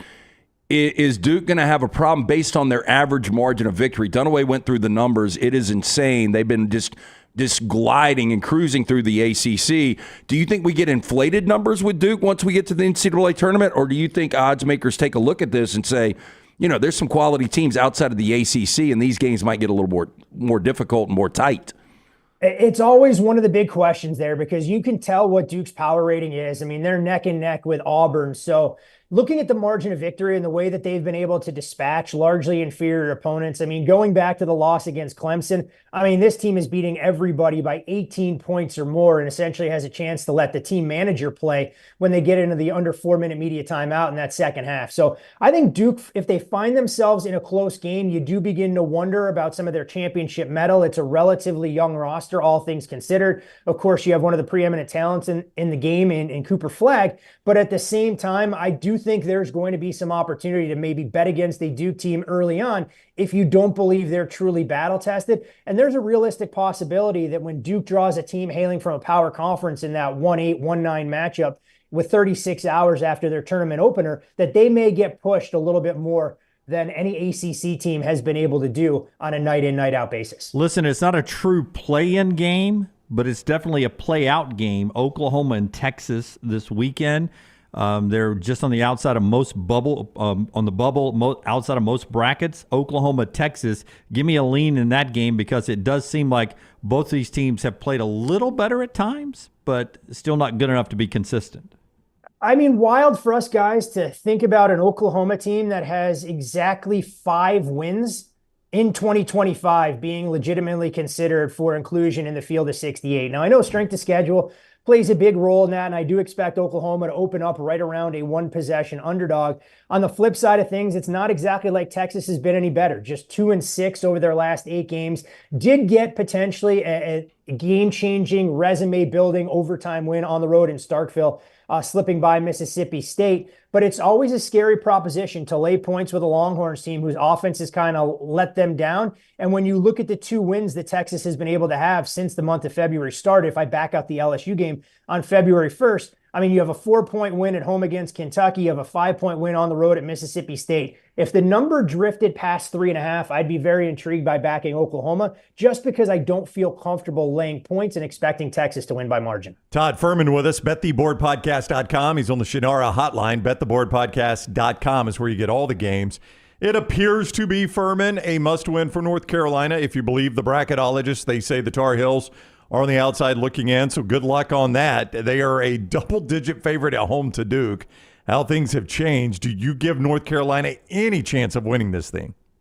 I think North Carolina will be more competitive than the 87-70 loss they suffered against the Blue Devils earlier this year. And, as Dunaway referenced some of the forward-facing analytics sites that are out there, I mean, this North Carolina team has really turned it around amid this 6-game winning streak. But again, you begin to wonder strength of schedule and how much we can take away from their current form. I do think Carolina, if the number continues to run into that 11-12 range, will get semi-intriguing as an underdog. You do look for that level of desperation. North Carolina trying to avenge a loss. And while I don't know if they're necessarily going to have enough to pull off the outright upset, playing in their own building with everything on the line, I do expect them to be significantly more competitive than what we saw the first time around. So it's one of those games where I'd be looking at underdog or looking to pass when we see this game unfold in Chapel Hill on Saturday. I'm going to ask you a hypothetical only because we discussed it earlier. Lunardi's latest bracket, we were talking about the name brand 8 seeds and 9 seeds that you'll find.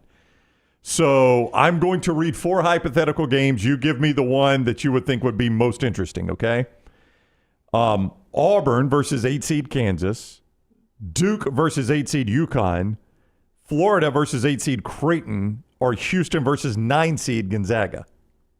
It's interesting because Gonzaga is one of those teams that if they find themselves on that 8-9 line, I think can really be a thorn in the side of certain teams. But that would probably be the single worst matchup for them against the Houston team that wants to turn things into a rock fight, is going to supply a level of physicality that you don't see on a night in, night out basis in the West Coast Conference.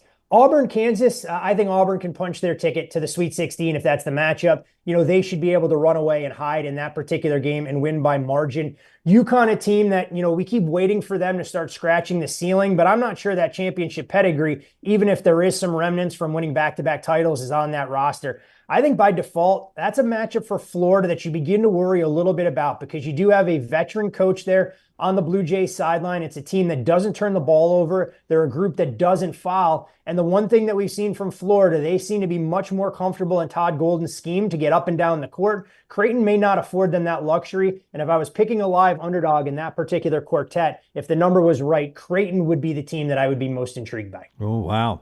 Hey, North Alabama and Lipscomb play Sunday for a bid to the NCAA tournament. How do you, North Alabama's never, ever, ever, ever been in this situation. How do you guys know about these games to be able to talk smart, intelligently about these games and make plays on these games? These small conference, automatic bid tournament championship games. Pretty impressive season from the Lions. When you look at that 24-9 record and how they've played since the calendar flipped from January to February, the lone loss coming, of course, against Lipscomb on the road by 12. But they split against Lipscomb earlier this year. Back in late January with a 10-point victory. The thing about these small schools, Dunaway, you used to be able to get a massive edge on a lot of these numbers. When odds makers are forced to kind of price out more than 350 teams, they'll be the first ones to tell you they don't know the rotations inside and out for some of these teams on a night in, night out basis, the same way they will if a quarterback is going to be up and available for even a Conference USA team when we discuss college football. But at the same time, you trust your power numbers, you have enough data points, and it's all a question of how you begin to place emphasis on teams that have been there and played in a game of this magnitude. But sometimes what you don't know can hurt you, and maybe it's something that works in North Alabama's favor in this spot. I figure that they're going to open right around a 2-possession underdog in this particular game, and it'll be a question of how they manage the moment. No strong opinion for me here, but power number driven, and it's always interesting to see some of the volatility you'll get in these championship games. Of course, the ASUN format, a little bit different than some of those power conferences because you're not asking a team to win 3 games in 3 days or 4 games in 4 days to get the automatic bid, knowing that they've been off since Thursday after knocking off Jacksonville 78-63. Fuhrman, quickly to the NBA, I should have known it was going to be a bad beat last night when after I released the play, Dunaway was like, Man, I like the Knicks plus 3.5. The Lakers 11-2 since the Luka trade. They're 7-1 against the number their last 8 out. I had the Knicks plus 3.5. It ends up going off at plus 2.5. They've got a double-digit lead in the fourth quarter. They only score 15 in the fourth. It goes to overtime. What happens in overtime? Jalen Brunson turns his ankle, and the Lakers get out with a 4-point win. I mean, I can't even make this up. I would assume you're on the same side. And how much of a liability have the Lakers become now with Luka in that lineup? I did not have the Knicks last night, LT, but I did suffer a similar fate earlier this week. Took a bad number on the Sacramento Kings, catching 5.5 against the Denver Nuggets, and watched them get outscored by 15 points in the fourth quarter there. So the NBA can be amongst the most cruel mistresses in all of betting sports. Just when you think you have a game across the finish line, you need that full 48 minutes to run out. But it doesn't matter what price odds makers are setting on the Lakers at this juncture. They continue to take bets out here in the desert. Can't speak to some of the liability for national books, but at last check, I mean, they're the 4th favorite on the board behind the tandem of teams in the East that we think are a cut above in the Celtics and Cavaliers. And of course, the Oklahoma City Thunder, who haven't really gone anywhere, hovering in that 2-1, 2.5-1 range. But the Lakers now as low as 12-1. I've even seen 8-1 on a national book. You wonder if Luka and LeBron can take them across the finish line, but I do think in a best-of-7 series, their inability to get key stops, even given what we've seen over the last 2 weeks defensively, will be their Achilles heel. So if you're buying Lakers stock at this juncture of the season, it's a little bit of buyer beware.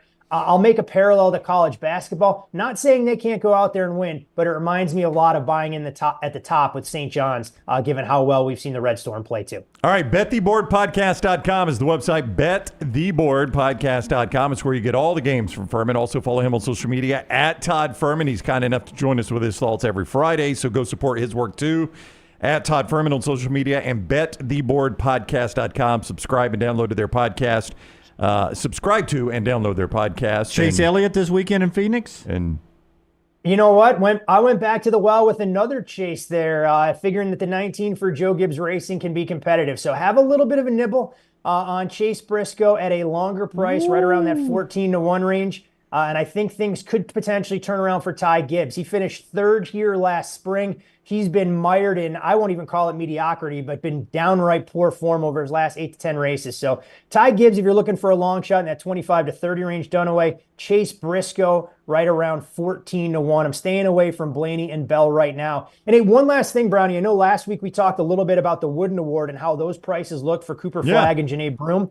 Those numbers have shifted substantially and not in the favor of the talented Auburn offensive player in Janae Broom. Cooper Flagg now as high as a minus 550 favorite at a very prominent national book. Broom's numbers have drifted out to 4-1, and no doubt will be one of the more polarizing awards that we'll see handed out when college basketball players get to take home a little bit of individual hardware. Hey, so Fuhrman, to your point, I just pulled it up at mybookie.ag. Flagg minus 2,500 there, and Janae Broom minus 142. So there you go. Those are the numbers that LT loves the book. And he'd do nothing but be able to build himself a Birmingham mansion if he could offer those two prices. Right. That's on the only two players that could win that award. Hey, you could have got Broom in September at 33-1 to win this award. Now it looks like he's not going to, but as you said, the fluctuation of this thing week in, week out. I mean, I'd love to have still a ticket on Broom at 33-1. Even over the last couple of weeks, I mean, you've seen this thing kind of ping pong around. And I saw one book actually move Broom out to right around minus $1.35 as recently as 10 days ago. So you've had the opportunity to be able to pull it off. But college basketball, maybe more so than any of the major sports we follow, will provide some of those opportunities, not just in the individual awards markets, but I mean, if you had the foresight to see this Todd Golden run coming at Florida, I believe the Gators were available in the preseason right around 50-1. Nobody was talking about him, and be one hell of a ticket to have in your portfolio to be able to earn off of once the field gets announced next Sunday. How would you feel about that ticket if you know Dunaway jumped on at 15-1? On which? On Florida at 15-1? Yeah, Todd Golden in Florida. Then I would say that there is an even better chance, should they meet Creighton in the round of 32, that Florida can make tickets to be on the golf course while the rest of basketball. Hey, Fuhrman, I offered to buy it from him earlier in the show today, and it goes back to when the Rams won the Super Bowl in 21. Dunaway's always got an angle, and He tries to flood everyone else's dreams. And so he bought a ticket on the Rams to win the NFC Championship, knowing I really believed the Rams would win it. And so I had to buy it off of him, Fuhrman. So I told him, I said, I'll buy this Florida ticket right now. But I bought the right ticket. You did, but would it have played out like that if we wouldn't have switched up? You guys believe in too look, much let's juju. put it this way, guys. Who needs enemies when you have friends and coworkers like Jim Dunaway doing everything they can to squash your sport dreams and mire you in misery just because that's exactly where he sits more often than not. Hey, when is the wooden voting done? Is it done right after Saturday? Is it? You know what? That's a great question. I'm not as familiar with exactly how all of that process goes the same way with the Heisman. I think it's done after the regular season is over, or it may even include conference tournaments. I know it's handed out right around that Final Four weekend in San Antonio. So I don't think you're going to see a substantial change barring injury, given the way this is being priced right now. Media voting for the Wooden Award open in March during the opening rounds of the NCAA tournament. Wow, so they vote during the tournament. Now, I wonder if this is for next year. It can't be for next year, though. You don't know where people are. So, it is during the tournament. Wow, how about that? So, I guess if you're an Auburn fan and you got a ticket on Broome, you're hoping that Duke goes the way of the Virginia Cavaliers and goes down in a 116 matchup, and some of the bloom is off the rose with Cooper Flagg. All right, Fuhrman, thank you. Have a great weekend. Always a pleasure, gents. You guys do the same. All right, buddy. You too, Todd Fuhrman on the Alexander Shinara Trial Attorneys Hotline. Yeah, and the show today being brought to you by our friends at Storm Restoration Roofing. Greg from Pell City. If you're still cleaning up from that damage and you don't know what damage was done to your roof during this recent windstorm, you can check them out online at Greg from Pell City and Storm Restoration Roofing, 205-542-3531, 205-542-3531. It's Greg from Pell City there. Roof replacement, storm damage. He handles anything up there, and it starts with that free, no cost, no obligation roof inspection if you call him up, 205-542-3531. A-plus rated with the Better Business Bureau, locally owned for over 20 years. He and his wife run the company, family business there. They are local, and they will stand by you for the life of your roof, so get him on board. A trustworthy guy. Storm Restoration Roofing, 205-542-3531, or Greg from Pell City there on Facebook. And also by our friends at ImageCraft. Brownie, tell us about ImageCraft. Yeah, if you print a lot, if you're one of those businesses and you do a lot of this printing at ImageCraft, like a mortgage company, a real estate office, a tax office, a bank, school, pharmacy, things like that, car dealerships, ImageCraft can help you print more and spend less. They specialize in low-cost printer and copier supplies. They've been doing it for a very long time, 40 years now, and they carry all the major brands: HP, Brother, Canon, Dell, Lexmark, Konica Minolta, Kyocera, Ricoh, Sharp, and Xerox. And they got a large selection. You can shop in-store, Gadsden Highway in Trussville, just down from the Pinnacle Shopping Center, where code TNR, you just mentioned the next round, to get 10% off. Or online, imagecraft.net, where code TNR10 saves you 10%. ImageCraft, print more, spend less. Follow Brownie on Twitter and Instagram at Ryan Brown Live. I'm attorney Alexander Shinara, Alabama born, Alabama raised, and ready to fight for your rights. I have one of the largest firms in Alabama, and we are here to help you get the compensation you deserve. Call me, Alabama, 323-1000. No representation is made that the quality of legal services being performed is greater than those of other lawyers. Hey, there's nothing worse than waking up to a plumbing problem. Don't get caught in a flooded house. Call the guys at Hemp Hill Services. Adam, Chad, and the team at Hemp Hill are the only ones I trust to fix it and fix it right the first time. Hemp Hill Services does it right and always at a fair price. For all of your plumbing, cooling, and heating needs, trust the name that Birmingham has trusted since 1954.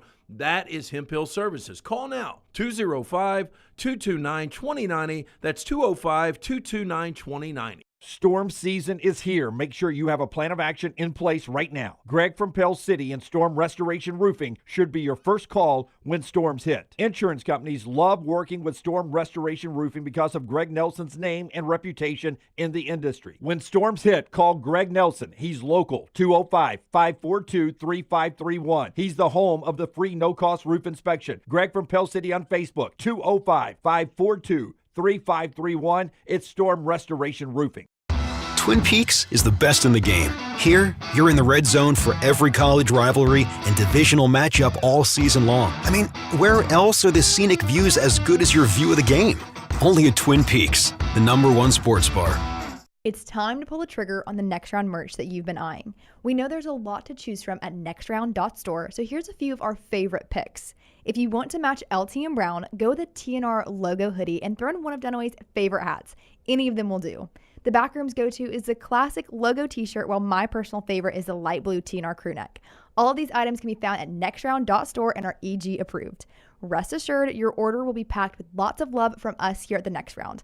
Head over to nextround.store to start filling up your cart. Hey friends, if you're looking to expand your business and inform the Next Round audience about your exciting brand, contact us at sales@nextroundlive.com to be part of the team and advertise your product to hundreds of thousands of potential consumers on our ever-expanding platform. Let the Next Round help take your business to the next level. Get more information by emailing us at sales@nextroundlive.com, and one of our team members will work with you to build a plan to take your business to the next level with the Next Round.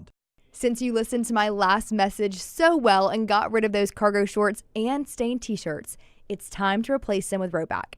Go to rowback.com and click on the refreshed collection to find all that you need for an EG-approved wardrobe. It includes pieces that will have you ready to hit the golf course after a busy day of meetings, or comfy favorites for travel and working from home. Get 20% off using code TNR20. See, I'm saving you some money.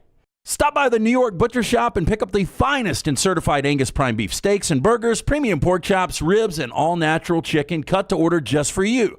Their chef-prepared entrees and side dishes are the perfect dinner-to-go choice for your family and are ready to heat at home.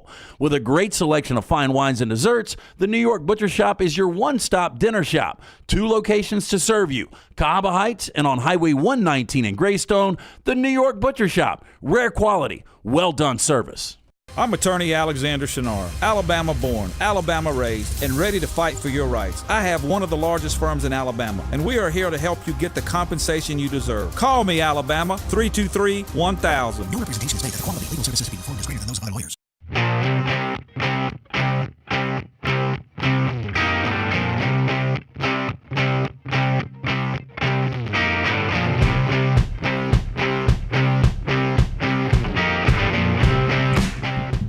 Before we get to our college football spotlight, we got a big concert coming up at Iron City, brought to you by our friends at Kodar Production. We're waking up a little echoes from the 90s and some of their new stuff. Brother Kane in action. I got a text from Jack this morning. He normally texts me when he gets to school, and we just kind of talk about how the day's going to unfold.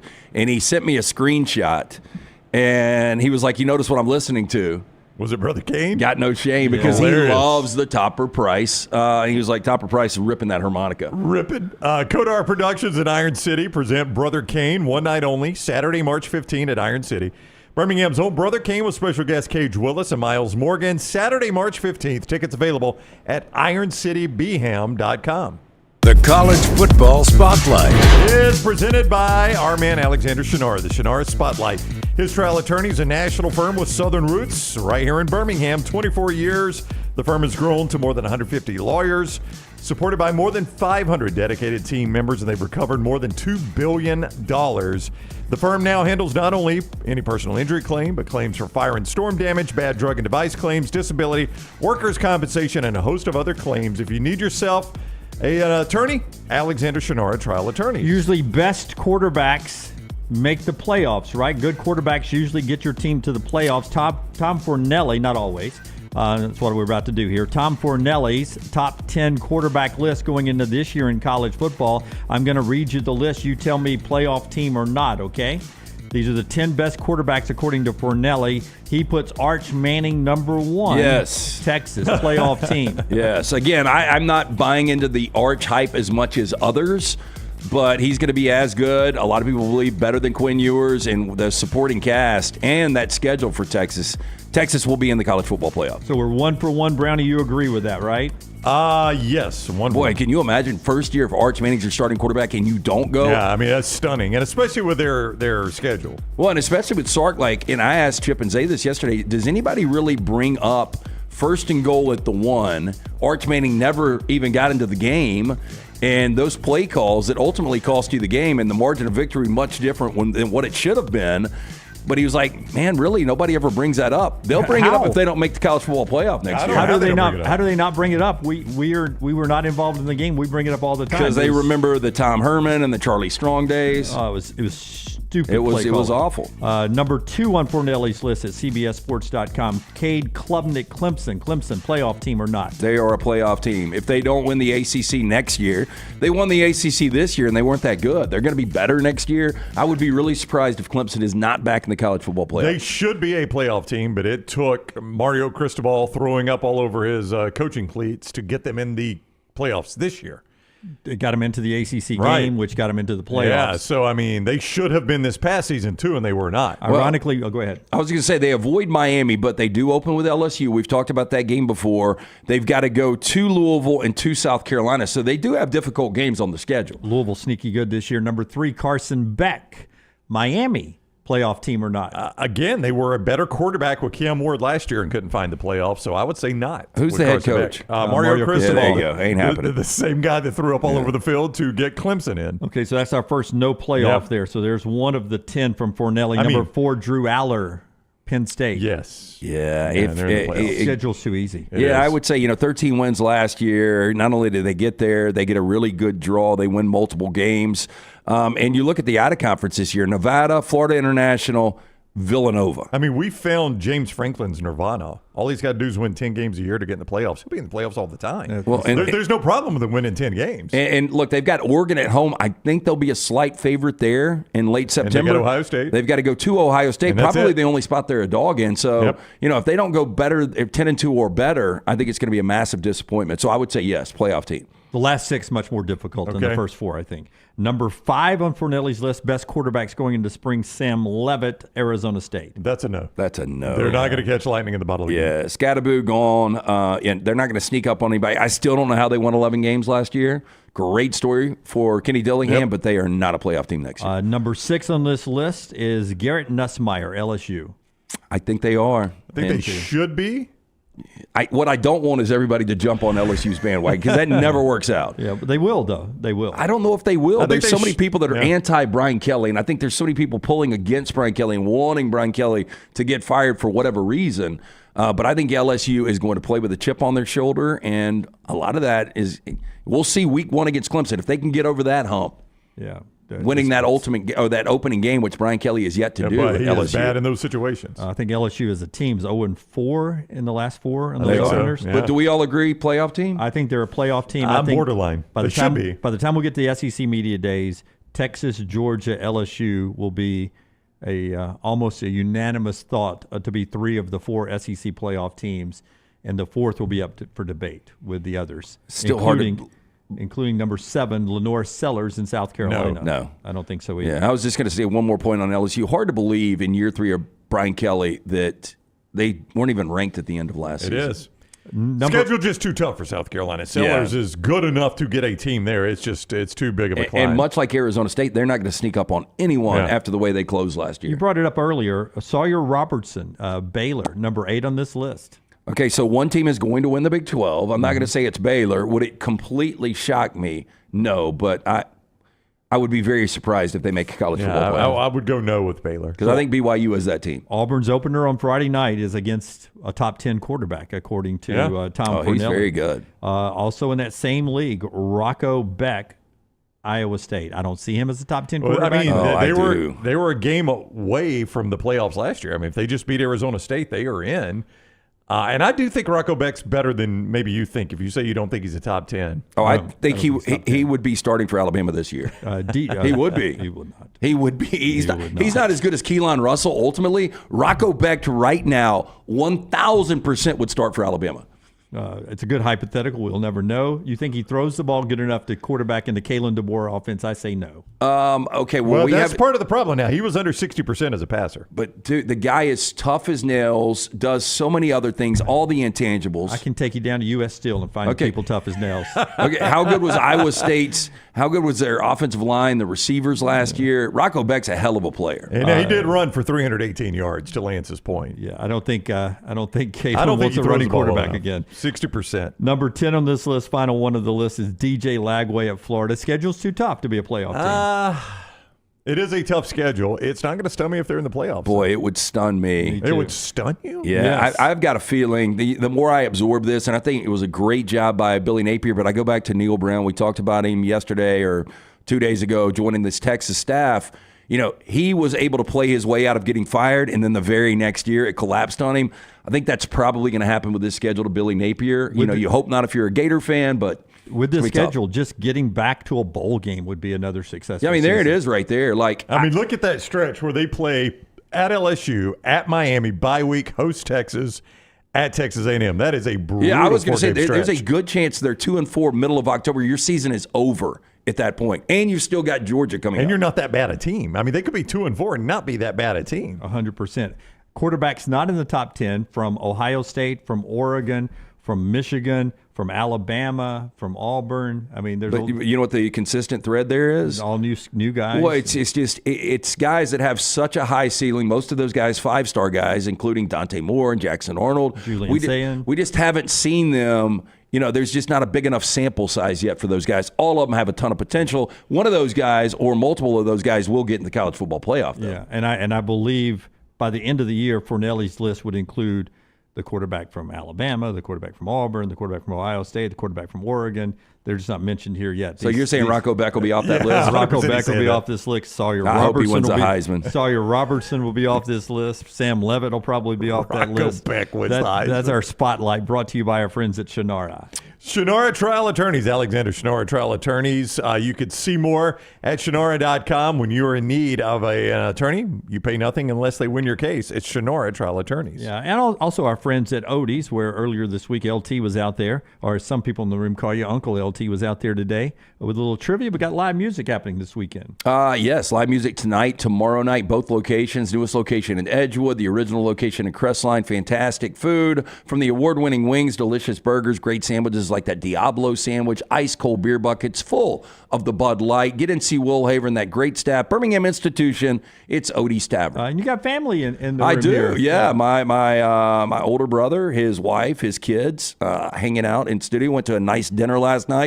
It's his birthday along with Emily Grace. I think I said that earlier in the show. I didn't know that. A couple of Pisces hanging out. So we'll be doing another dinner tonight. Young Jack is excited about hanging out with his cousins again. So yeah. This is your younger brother, right? That is my oldest brother. I'm kidding. Yeah. On his birthday there. He looks good for 40, though. He really does. Glad to have Shane in here. So they don't know about passive-aggressive Dunaway, do they? I was just complimenting the guy. He looks so good compared to somebody my age, right? Old and bald. He's knocking at your door, man. He is not. Oh, he is. Is he really? Yeah, he's 5'6" today. He's Lawrence Taylor. Oh, how about that? You didn't want him to say the age, did you? He doesn't give a shit. All right. We got basketball this weekend. Cut one, Tyler. Alabama's getting ready to travel to Neville Arena. This is starting to look familiar to Alabama's end last year, where they lost a lot of games down the stretch. They did win their finale against Arkansas, but they lost a series of games before that. Then they went up and lost one game at the SEC tournament, then went on that run. Nate Oates got asked about the similarities from last year's ender to this year's ender. The games in this current stretch have been closer than the ones last year when you guys kind of ended the regular season. Do you see a similarity in those two periods? And then can you take anything, maybe learn off of that from last year? Yeah, I thought guys quit last year at times. Like, I was very frustrated with our effort some of those games late. I don't think that's the case here. You know, it looked to me like we didn't have enough pop, but we fought hard. What did we cut it to a 4 there late? And I told them at the timeout, like, shoot, we were up 4 with 30 seconds to go at Tennessee and lost the game. Like, we've been in this situation on the other side. Like, so I thought they continue to fight. You know, I would anticipate us being a lot better Saturday at Auburn. I don't think this group's gonna have quit in them. I don't really have an answer as to why we didn't have pop. You know, kind of throughout a lot of the game, but they at least fought and didn't want to quit. I think we got a bunch of pretty high character kids, young men, that they're going to keep fighting, where I thought last year we kind of succumbed to some give in a little bit, if you will. I didn't think we had that tonight. We just didn't quite have the pop we needed to tonight. Is it odd to hear him say that about the team that went to the Final Four? Did they have some quit? Well, I mean, listen to the numbers. Sorry, Lance, but here's two. They lost 4 of their last 6 to end the year last year. Yeah, including their first-round matchup in the SEC tournament. That's not even actually, yeah, it is. I'm sorry. Yeah. That is including that. All right. Yeah, and when you get to these numbers, here's what I would say. Like, what is the biggest concern for Alabama fans right now in losing these games? The defense I'm not about to help that. Well, no, it was actually worse at this point last year. And just go through these numbers. 117 to 95 at Kentucky. 117 to 95. I mean, you'll find a couple of teams on a abbreviated NBA slate that will score 117 tonight. Yep. And that's in 48 minutes. Yeah. This was in 40. 81 to 74 to Tennessee. That was the game day game where the SEC was still on the line for Alabama. That's 81 to Tennessee is 90 to anyone else. That's right. At Florida, 105 to 87. And then they came back against a bad Arkansas team, 92 to 88 in overtime. Almost lost that game, 92 to 88 in overtime. And then went to Atlanta, lost 102 to 88. I mean, this was Alabama going into the NCAA tournament last year when they went to the Final Four. And I think we all agree this Alabama team feels different, feels like a better team. Yeah, better team. They had to fight Grand Canyon, right, to escape that first round in Spokane. Second round, 72 to 61. First round was Charleston, 109 to 96. And I remember after that game, it was a Friday game, but I remember us talking about, my God, they gave up 96 to Charleston. This defense, they won. This defense is broken. Look at what they've been doing lately. And then somehow they kind of figured it out on defense. 61 against Grand Canyon. Yeah, Ryland Griffin had a really good game. Yep. Mark Sears was fantastic in that game. 87 against North Carolina. And I know you're like, well, 87, but that was the Grant Nelson game. Yeah, that was a number 1 seed North Carolina. And then 82 against Clemson. Like, Alabama can win games when they hold teams to 87 and 82. Those are very winnable games for Alabama. They don't need a ton of defense. So defense is what you don't like about Alabama right now. What do you like about Alabama going into this game? Well, tomorrow? You like their depth. You like that they've got a guy that can actually take a game over in Mark Sears, a guy that is so experienced. You like the fact that they shoot a lot of threes. Now, that could go on the other side of the bad defense. Because when you have a team that is so reliant on the three-point shot and Alabama goes cold in any of these games, they could easily be beaten. Their percentage on 3 points down 2 full % from this time last year. So they're hitting 35.2% right now. Last year at this time, 37.3%. What concerns you about Auburn going into this game? Coming off the loss the other night, is there anything that Auburn's not doing right now that you sort of wish they were doing better? Yeah, I think the thing that scares me about Auburn is Broom. I mean, you look at, I don't know if there's anything. Have you heard anything on the shoulder? The shoulder was fine. Okay. It was a stinger, is what I was told. The stinger, is the ankle still 100%? I mean, the bottom line is he's gone back-to-back single-digit games when his previous, I forgot how many, 16-something games he had double figures. I was told that the shoulder a shot of pain, and it scared him. That he thought maybe something bad had happened. Well, you remember when came back in the game. Who was it that got a shot? Oh, it was Tyrod Taylor in the ribs, and they missed the rib, and they punctured his lung. I remember that. Did he almost die? Yeah. No, he was doing heavy breathing on the sideline. Just for the record, he didn't get a shot in his shoulder. Took a shot to his shoulder. It was a shot to his shoulder that sent shooting pain. You never know. And he thought it was scared. It scared him that he thought it was something more serious. I think it was obvious. I mean, Fuhrman brought up that A&M was completely desperate the other night, but no Denver Jones in that lineup. Like, what is the status of Denver Jones? I assume he's going to be fine. I think he'll play. Game time decision is probably what we'll see today. See, if he's not even close to 100%, I'll let him sit.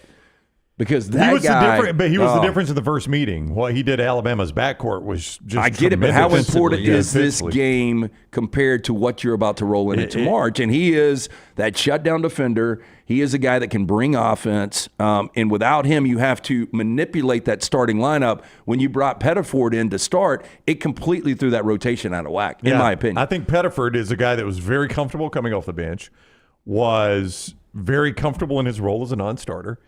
He seemed like he found a rhythm. And to Lance's point, the injury to Denver Jones kind of forced you to mess with that rhythm, and I just don't know that he reacted well. Now, it was one game, so I'm not going to say he can't do it, right? Maybe if he has to start against Alabama, maybe he's far more comfortable Well, doing I'll tell you, that and doing it at home. Miles Kelly doesn't need to be the Jalen Milroe experience that we've seen. I mean, Miles Kelly to be so good in one game and then so bad the next game. You got to have a little more consistency there. That game's 1:30 tomorrow. We've got our post-game coverage coming up on our video platform from Neville Arena. And, of course, the new basketball show is out today on our video platform. Go check it out on YouTube. We've got links at Next Round Live. Bama and Bourbon gets you ready for more Alabama football spring and everything going on over there. We'll talk more about Alabama and SEC football in the 11 o'clock hour. One more thing to get to here in this segment, brought to you by our friends at the Golfist, Brownie. It is Birmingham's elite indoor golf simulators. It's where you want to go, and it is wide open right now on Highway 280. You could go see the brand new Golfist location on Highway 280. It is a great place just to go enjoy a fun time with the guys, with the girls, couple shot. I mean, whatever you want to do there at the Golfist, you can bring your own food. You can bring your own beverage, bring your own alcohol, bring your own clubs. And it is Birmingham's only multi-location golf simulator and man cave. Fun place to go. 3 locations, Vestavia, Trustful, but Highway 280 is open right now on Cahaba Park Circle near the Pink Package Store in Mings. They're off of 280, but they got 4 bays there, easy parking, close to tons of food options. You can grab the food and come on in. Come play today at the Golfist. A great place also just to, check out of the office for that boring office meeting. Have it at the Golfist. TheGolfist.com is the website. TheGolfist.com. All right. So 2 things here. One, they still haven't broken ground, I think, in Las Vegas, but the A's, as they want to be called for the next couple of years, as they play in Sacramento in the minor league ballpark, they sent out the renderings, finally the renderings of the park they're going to build eventually in Las Vegas. I think the target date is 2028. Wow. And this is what the stadium will look like, the rendering. Obviously, a great sports book there as well, as you would imagine in Las Vegas. The open air, but the covering that you will get that will help with the Las Vegas heat will help out there. You see the rendering there. It's got a little bit of the feel of the Minnesota Vikings stadium with the glass. Yeah, beautiful stadium. I've always said, like, if I'm in Vegas, I don't necessarily want to wander off to a game. I think I would actually go to a game. It looks like a pretty cool spot. A's. Yeah, it looks really, really awesome. Is it going to be right there on the Strip? It is just right off the Strip. How can I say this? I think it's going to be over close to where the biggest dispensaries were, the original dispensaries. Yeah. I think there's a lot of land out there. I think that's where they're building blew it. up. What was the old casino they blew up to build this place? The Tropicana? I think it was the Tropicana. Well, they blew the Tropicana up a while ago, though. Yeah, they just haven't broken. Yeah, didn't they blow the Tropicana up on like one of the Oceans 11 or 12? Oh, yeah. I mean, seriously, did they not implode it for that? Then it's well, it was a different one then. It's a different one, but it was a historic one. Do you think Circus needs to be the former Tropicana. Yeah, it's on the side of the former Tropicana. So I've got a friend that lives in Denver, and they go to some Rockies games, and there's dispensaries right around the corner from Coors. And so, they'll hit the dispensary before. Do you think we'll ever get to a point where, because I know there are some legal issues with this, but do you think you'll ever in Vegas have a dispensary in that stadium? If you're going to do it anywhere, it'd be in Vegas. I don't know. You got no smoking when it comes to anything in there, but the edibles. There's plenty to eat. Yeah. There is. I don't know about that, but I thought it was a beautiful stadium. If they ever end up building it there in Las Vegas, the plan is to do that, but they're in Sacramento for a while. And then there's this. We know Tom Brady's the highest paid broadcaster. Stephen A. Smith signed a new contract, 5-year deal, $20 million a year. Right, $100 million contract for 5 years. Here are that does not get him in the top 2. Highest paid sports broadcaster salaries now. It only moves Stephen A. up per year to 3rd behind Brady, who amazingly makes $37.5 million a year to be bad on Fox. Yeah, boy, they're pissing money away with Tom Brady. Our boy Barkley slides in at number 2 with his new deal at TNT, making $21 million a year. Is it not amazing that Brady is almost making twice what Chuck has grinded out 2 decades to get to the Chuck point is so of the much better at his craft. Like the best entertainer in sports right now. Stephen A. now 3rd at $20 million. Troy Aikman 4th just to do Monday Night Football, $18 million. Tony Romo during the main CBS game, $18 million. Waste of money. Pat McAfee is in there at $17 million a year. That dude built that from the ground up. Like all the rest of those guys that have worked hard, but a network came and got them. Pat McAfee created something out of nothing. Yeah, former punter. Yeah, created something out of nothing to make it a $17 million a year gig. Yeah, he's getting ESPN money that goes with that. Stephen A. too, though. I mean, from a writer for and that's the other one. Yeah, Stephen A. just started small as newspaper. a writer. You know, I heard an interview with him and Feinbaum, or Feinbaum was interviewing him 6, 7, 8 years ago and talking about where he came from. Pretty amazing. Shaq is $15 million a year, and Joe Buck, if you ever wonder why he left Fox to do the Monday night ESPN game, highest paid play-by-play guy at $15 million a year. Those are your top 8 broadcasters. The best booth in the NFL to me is Buck and Aikman. Yep. So was there a time when the $33 million booth? That's a big expensive booth. Yeah. There was a time, like in the Howard Cosell days and the Jim Nantz days, where the play-by-play guy got a lot more than the color guy. That's exactly. Right. Yep. Exactly. Because they were the entertainer. Cosell was just kind of an entertainer, right? Have you guys seen the movie September 5th yet?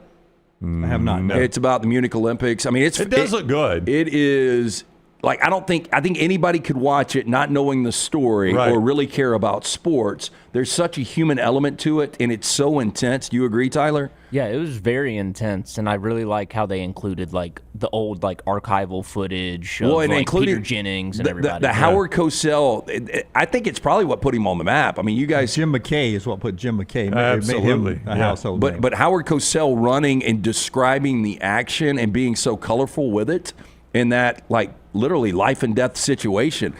I highly recommend it. If you guys have time this weekend, watch that. Yeah. It's very good. Where is it on? It's streaming. You can rent it for $9.99 or whatever. Yeah, it's one of the things that got me into wanting to be a sportscaster because I was a little kid as that was actually live happening. Did you actually see it? Yeah. Man, I can't even imagine going live and seeing those dudes in hoods. Yeah, with all automatic weapons. I mean, the Olympics was broadcast differently back then. It seemed to be, it was a little bit more. Well, I think not ABC as pre-produced. Well, this was the first time you had the SAT trucks and you had them overseas and being able to bring it back live. I mean, that was, it was almost like walking on the moon back then. For those that don't know the story, so there's a hostage situation and they don't have any news anchors there. All they got are the sports people covering the Olympics, and they're like, "Well, this is a news story, but the sports people are right on top of it. Yeah. So we got to let them cover it." And they were limited by what they wanted them to show and not show because it was an active hostage situation. Right. Then you ended up having basically the SWAT teams of the European SWAT teams, the German SWAT teams that are going to go in there and try to save everybody. And your journalist Peter Jennings was kind of a dick about it, like these sports guys can't do this. Yeah. So it's Where are you, Peter? I'm in New York. It's a great watch. Story. And then right after watch Munich, Steven Spielberg, one of his more underrated films. Yeah.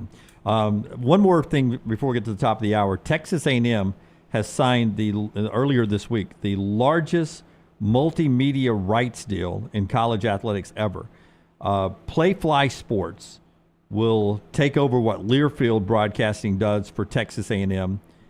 A 15-year, $515 million deal that will pay Texas A&M $34 million annually for their media rights. That's up from what Learfield was paying them, according to reports, which was $18 million. So you're going from $18 million to $34 million a year for your media rights deal. You guys just help me out. How does that business model make sense? Here it comes. Way. No, here it comes. Is this going to be an NIL tie? I have asked several people that, and nobody can give me a strong answer, but everybody wants to know. I'm told by somebody in the know that will include, when it's legal, sponsorship on the jersey of Texas A&M There's Athletics. your answer. So, for instance, if our friends at Coca-Cola, but how many big with Texas A&M, or Dr. Pepper is big there. To make these numbers work, you're going to have multiple logos on the uniforms, right? Are we going to NASCAR this thing up? That would be just one thing, and it's still yet to be approved, but it's coming. It'll be approved. So you'll have a patch that'll have a sponsor on there. It's your traditional media rights. It's everything that's streaming. So who knows what kind of shows are streaming? But you have to worry, of course, about that with your contracts with ABC, ESPN. But I've joked with a couple people in the business. I don't see how you can. If I was the guy that was in charge at Playfly Sports for Texas A&M, Good I've luck. got to hit a $34 million I don't bar every year, my hair would fall out. Yeah, now maybe A&M it Again. does work because you can go to some of these big boosters that have car dealerships and that kind of stuff. But I really think you're going to have to NASCAR this thing up. Like you got one on the shoulder, back of the helmet, I'm on not the sure ass. you'll be allowed to on do the that. field. I mean, I would imagine they would have the rights to sell the on the field. I would assume they have all that too. I will say this: Playfly is who has Auburn's rights. So that may They have be a piece of it. Yes, they only have a piece. They're involved with. Well, Auburn let me say now. this. They have the radio rights for all. I used to sell Alabama and Auburn football and basketball, and I say that loosely. It was one of the most difficult sells. Well, but see, because like how many people are actually listening to those broadcasts? and the focus is moving away from that, and that's what Jim I think is saying is that this is all the media rights. So your behind the scenes shows, your social media content, and all of that. That's where they're going to make their money on this. Your version of Hard Knocks, if you want to do that type of show.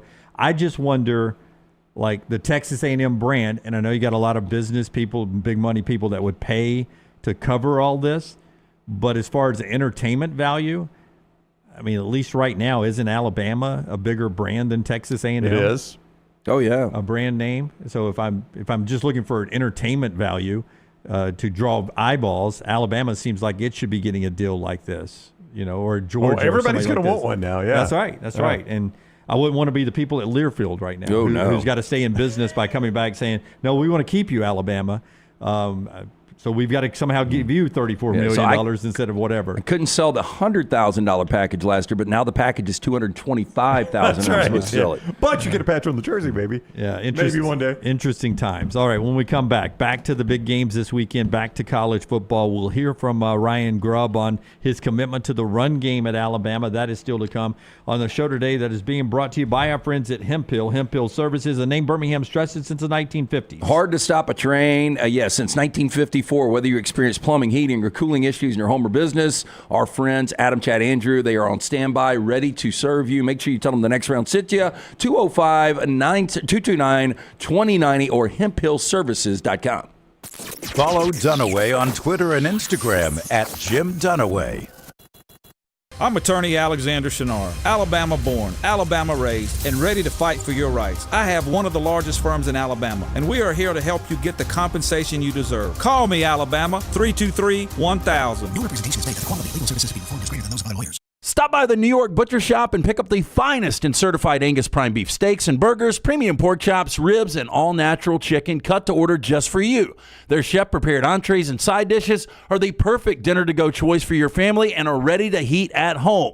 With a great selection of fine wines and desserts, the New York Butcher Shop is your one-stop dinner shop. 2 locations to serve you, Cahaba Heights and on Highway 119 in Greystone. The New York Butcher Shop, rare quality, well-done service. You could win a Cadillac CT5 or your share of $25,000 in free play and cash at Birmingham Racecourse Casino. The more you visit, the more chances you have to win. Play the latest, most exciting games around with fun bonuses and big jackpots. You can be a winner too. Come win your share during the Cadillac CT5 and $25,000 giveaway at Birmingham Racecourse Casino. Drawings April 5th and 6th. Located off I-459, exit 31, Derby Parkway. Must be 21 or older, must be present to win. Let's face it, a home is one of the most powerful assets you can have, and our friends at Mortgage Right want to help you build wealth through home ownership. Mortgage Right is all about providing competitive rates, a variety of loan products, and a multitude of resources for a seamless home buying experience. They treat their borrowers like family and are always looking to bring more happy homeowners under their roof. See more by visiting mortgageright.com/TNR today and start living. That's mortgageright.com/TNR. NMLS 2239 Equal Housing Lender. When you crave activity like we do, you belong in the Roback family. Get the best golf wear, hoodies, and activewear for men and women at Roback.com. Use promo code TNR20 to get 20% off your order. That's Roback.com, promo code TNR20. The World Wide Web is a large place. Find all your favorite people and content in the same spot. NextRoundLive.com is full of wonderful tidbits about the show you know and love. Find our gear, listen to your favorite personalities, follow our socials, and enjoy your trip to NextRoundLive.com. Looking for a great place for that boring meeting? Leave the office and go to the Golfus. What about corporate events like board meetings, sales meetings, customer appreciation events? How about the Golfus? Watch parties for football and basketball, parties for birthdays or couple showers. The Golfus is a great place for those. The Golfus has Birmingham's best golf simulators and man caves in Vestavia on Highway 31, opening soon in Trussville and on Highway 280. Bring whatever you want to eat or drink, even bring your own clubs. Get out of the office. Go to the Golfus. Book your spot now at thegolfus.com. If you're looking to expand business and inform the Next Round audience about your exciting brand, contact us. Send an email to sales@nextroundlive.com to be a part of the team and advertise your product to hundreds of thousands of potential customers on our ever-expanding platform. Join our existing partners in the fastest-growing media space, both live and on demand, and reach the most desirable audience for your business. Get information and more by emailing sales@nextroundlive.com, and one of our team members will work with you to take your business to the next level with the Next Round. Just because you've quit going to the gym, it doesn't mean that you have to quit gym altogether. Dunaway, that is. With our Next Round podcasts open 24/7, 365, you can access gym anytime you'd like. While you may have done away with your treadmill routine, our version of Dunaway is standing by ready to get you back to your absolute best. Find all that lovely Jimmy D-led content on Spotify, Apple Podcasts, Google Podcasts, and in the podcast section of nextroundlive.com. This message is sponsored by Jimmy Crypto Inc. and Jimmy Crypto for President. I'm attorney Alexander Shinar, Alabama born, Alabama raised, and ready to fight for your rights. I have one of the largest firms in Alabama, and we are here to help you get the compensation you deserve. Call me, Alabama, 323-1000. No representation is made that the quality of legal services being performed is greater than those of other lawyers.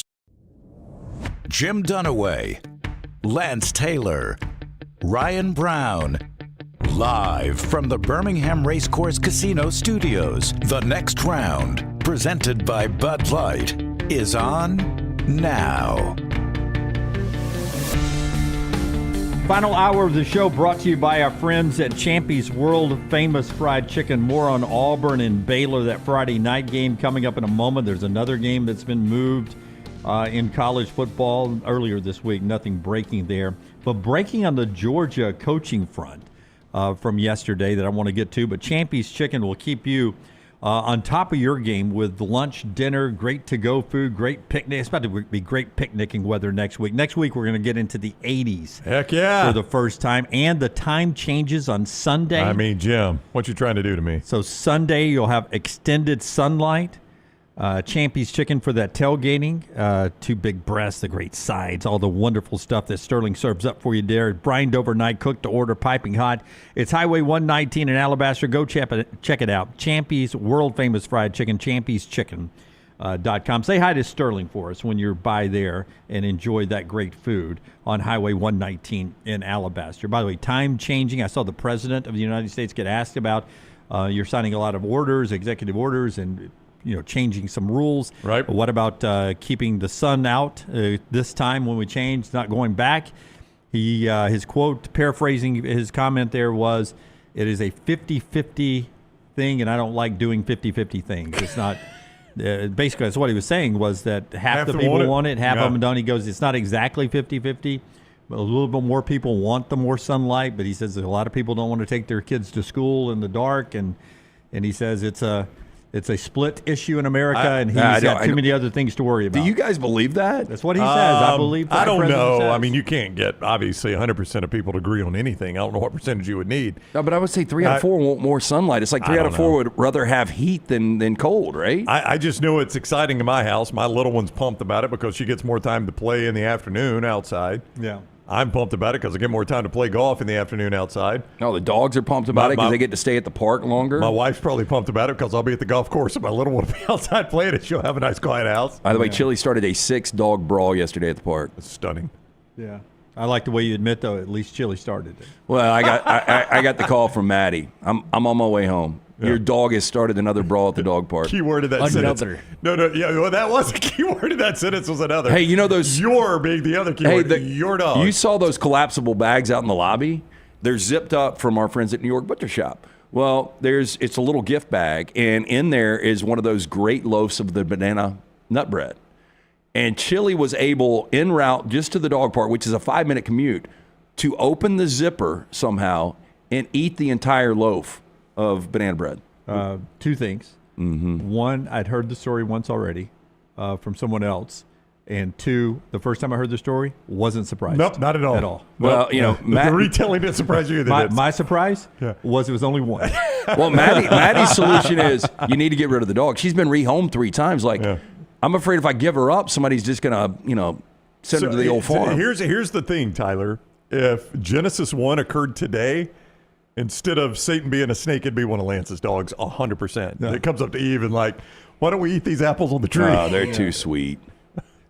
But they would eat the apples. They jump on top. They climb Eve and Adam to get to the apples. Yeah, the Holy Ghost would be running.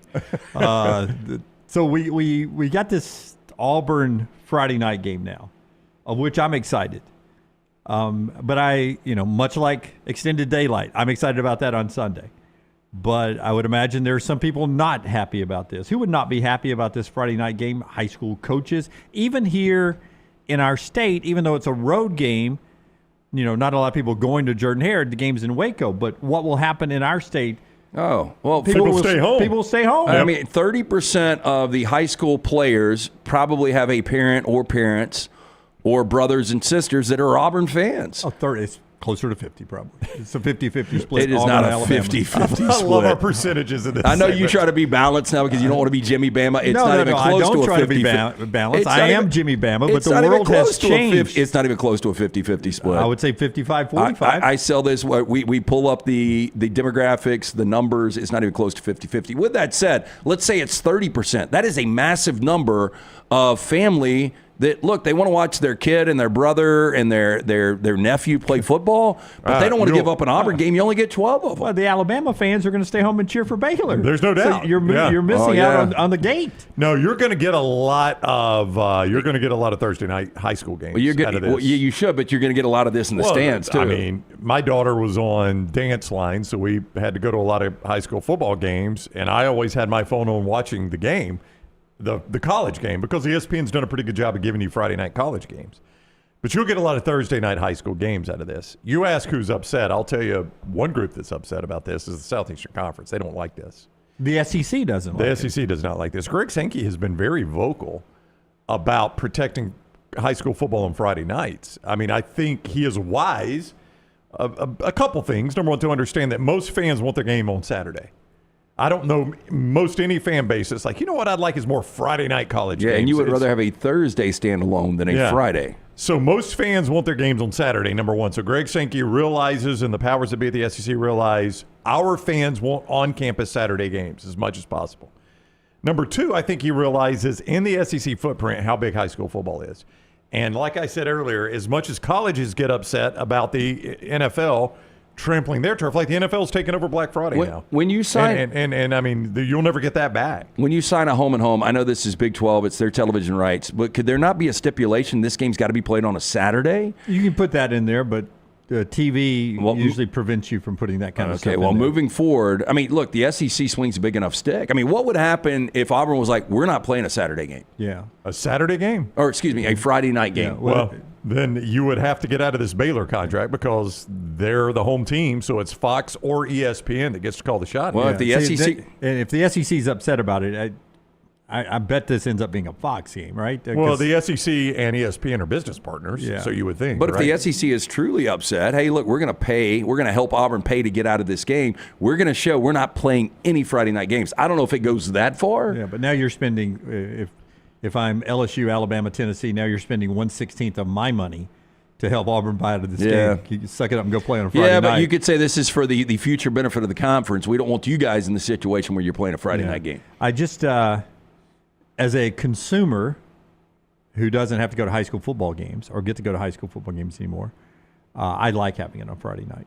So it's I do too. It's a meaningful game. Because my ass ain't leaving the house on Friday night. Yeah, we don't have kids playing high school football. Yeah, I'm used to watching San Jose State and San Diego State. There's zero chance I'm going to be at a high school football game that night. Zero chance. So I'm going to stay home and watch. But I do understand that of why the SEC would not want it, why local restaurants, even in Birmingham, Alabama, would not want it, because you're not going to go eat at a higher-end restaurant. You're going to get something to go, and you're going to sit home and watch this game, or you're going to go to a sports bar with our friends at Walk-Ons and watch watch the game, something like that. So you're not going to go down to No, you're right. It's going to hurt them a little bit. Yeah, like our friend Travis Grappo. You were in his restaurant the other night. I guarantee you, he's like, when he hears this, he's going to be like, you have got to be kidding me that Auburn's going to be playing on Friday night. Taking a Friday night away from me? Yeah, look, and I don't want to use the verb devastating, but like, let's say that you have a junior that's playing quarterback at Spain Park, and you're a huge Auburn fan. Like, it's not a dilemma. You're going to go see your kid play, but it absolutely crushes what you absolutely love each and every college football Saturday. Yeah, you're going to miss a good game from Auburn that it's going to be a while till you get another one. Yeah, this is going to get to SEC play. This will be a talking point once we start to roll into August. People, we'll bring this back a million times, but I think I'm not going to say 100% of Auburn fans, but a lot are going to be really upset about this. Yeah. I mean, I don't think Auburn fans like it. I know the high school coaches aren't going to like it. I know Greg Sankey is not going to like it. So I think anything from this side of the game, nobody's going to like it. Now, Baylor, I'm surprised still that Baylor's okay with it. Texas high school football is a big deal. They may not be okay with it. Y'all want Mosley to call in real quick for 5 minutes? Well, I mean, I don't know. I mean, do we have anything? If he knows anything about it. We don't have anything. Well, no, you can do it. We got some other stuff he's got a Zoom. to get to, but he's got a Zoom. Yeah, I mean, if you guys want it, because we can get. He would have to Zoom. He's got a Zoom. Lightning strikes.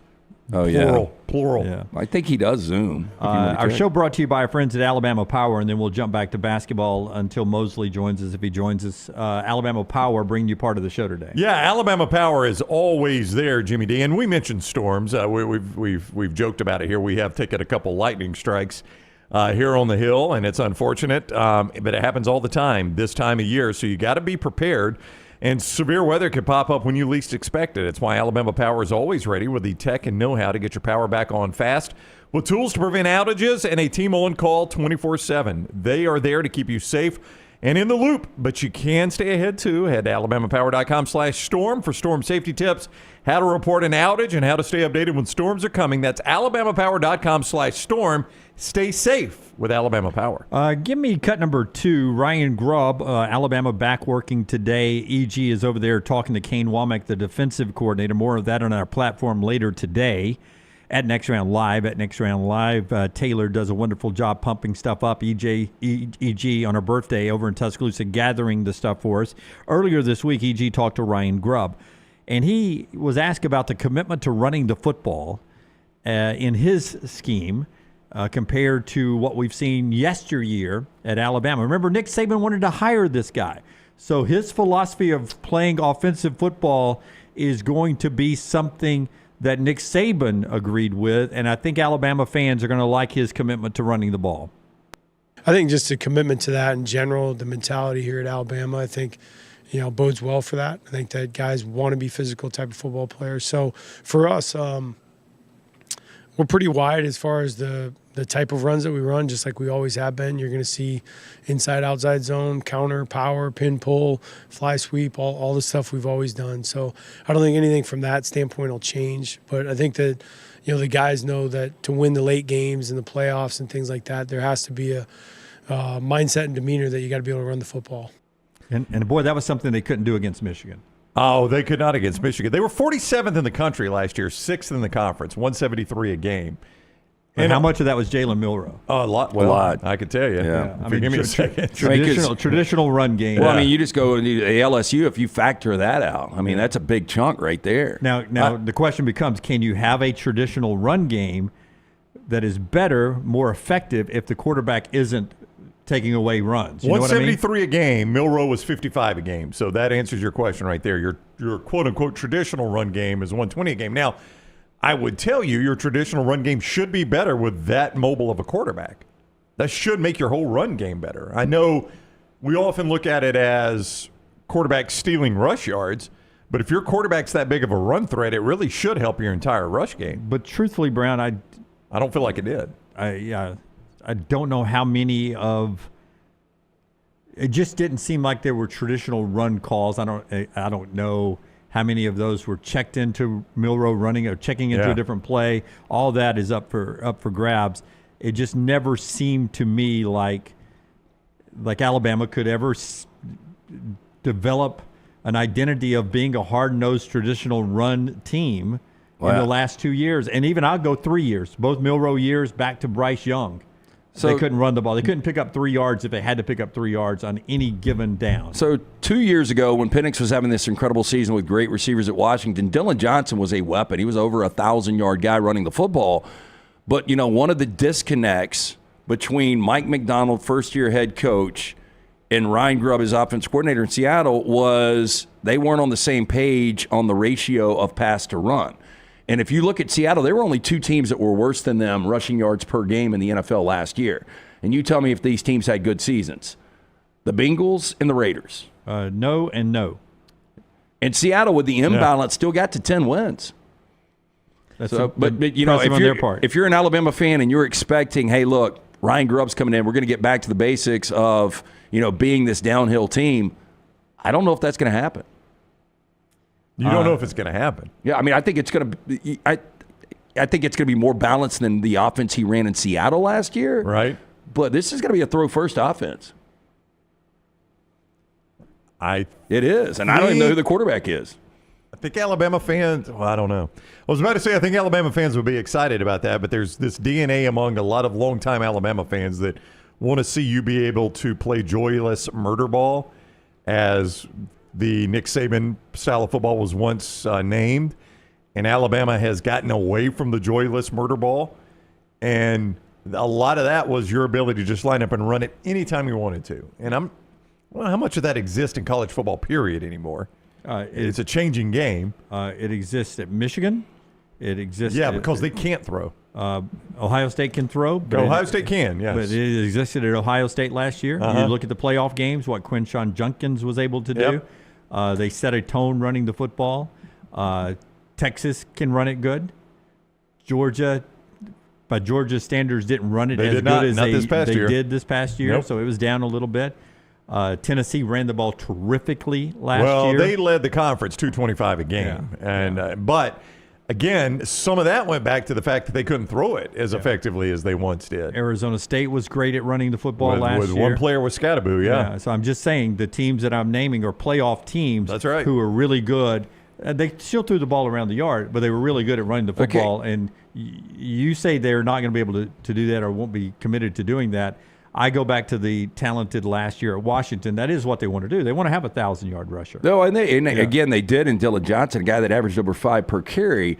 But just pass to run ratio in Grubb's final season and DeBoer's final season in Washington, a team that played for the national championship, what do you think that breakdown was?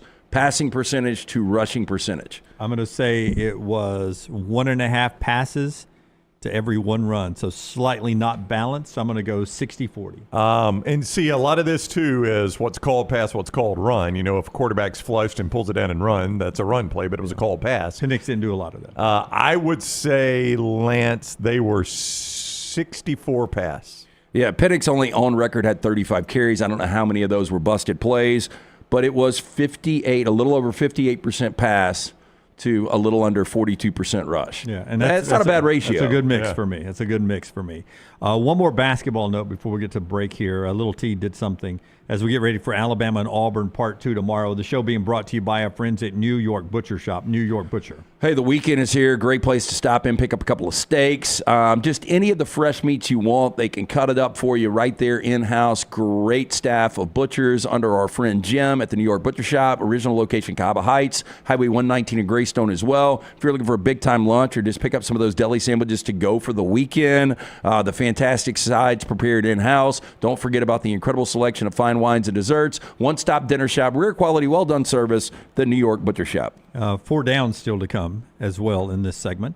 Wanted to make this one little thing here that Taylor pulled out because we had joked yesterday about a continuing thing that keeps coming up in our chat room here on the show and also on our post-game show on the basketball show, is that Alabama fans keep saying, I'm tired of hearing that so-and-so had a career game today or a season-high game today. Now, Taylor didn't even look at every game. She just ran back and pulled these games really quick on somebody that had a season high this year against Alabama. Dylan Harper, Rutgers. Trey Eaglestaff, North Dakota. Jason Kent, Texas. Mark Mitchell, Missouri. Big Z for Arkansas. Josh Hubbard, Mississippi State. Malik Dia, Ole Miss. Jacob Wright, South Carolina. These are all career highs? Alex Condon, Florida. Season highs. High, okay. Season highs this year. Some of them are career. Yeah, some of them were career, like 37 for Harper at the time. Eagle staff went for 40 against Alabama. A 31 from Mitchell at Missouri there. 27 from Big Z at Arkansas. I think he did 27 against Bama and then went to Auburn. And I don't think he scored. I think he was 0 for 10. Yeah, he got a flagrant, didn't he, or a technical? Yeah. So and that's just a snapshot. She didn't even go through all the games. She just sent me that list. She goes, I just looked at these games real quick, and what they're saying in the chat room, they're not joking. It seems like every game somebody's got a season high against Alabama. I mean, it is that she found 10 just in first glance. Just over the icing on the cake. And Alabama's record is currently they've played 30 games. They were 21-3. They're now 23-7. That's 30 games. So 30 games. So in a third of the games they have played, somebody has had a season high. Yeah, and that's not even looking at the rest. Yeah, I mean that's incredible. Yeah. So defense needs to stiffen up a little bit. I don't know what it will take for somebody to get a season high tomorrow at Auburn or who you think it would be, but the challenge is there for that Bama defense to step up. 1:30 tomorrow down there at Neville Arena. 4 Downs today is going to be brought to you by our man, Dr. B. Dr. B, he's got LT's hair looking good and fantastic. Brown's is a work in progress. We'll get there. I mean, it's working. I just had a haircut, so it's shorter than normal. Hey, T3, new test that is so easy, painless, affordable, takes 4 seconds to perform. It's going to show which medicines and compounds will specifically work for your hair loss. There are over 10 categories of agents they use. Knowing they will work for you, they will custom compound these agents for you in pill or topical forms. You pick and choose which agents you want. Stop wasting your money, critical time while you're losing hair on treatments that aren't working for you. Come see Dr. B. Find out what will work for you. 205-319-0316. That's 205-319-0316. I do that non-invasive treatment 3 times a week, 30 minutes each time on the couch. That is it. For more information, T3hair.net. Mosley said he can jump on the phone for a minute. That's not going to work. Nope. Phone lightning strikes, plural. Yeah, not going to work. Yep. First down. Okay, Tyler, I was not prepared for 4 downs yet, but hold on one sec. I've got them. Current job longer, Nate Oates or Todd Golden? I mean, do you think – I think the only thing – I really do. I really believe this. I'm not just saying this for a fact. The only thing that could draw Nate Oates away from Tuscaloosa is the NBA. I just don't think he would take another college job. Like a lot of people say, if Hubert Davis were to have been fired at North Carolina, I think if you've been to the Final Four at Alabama, he has been vocal about the benefits of coaching at a football-crazed school. Everybody points at Coleman Coliseum.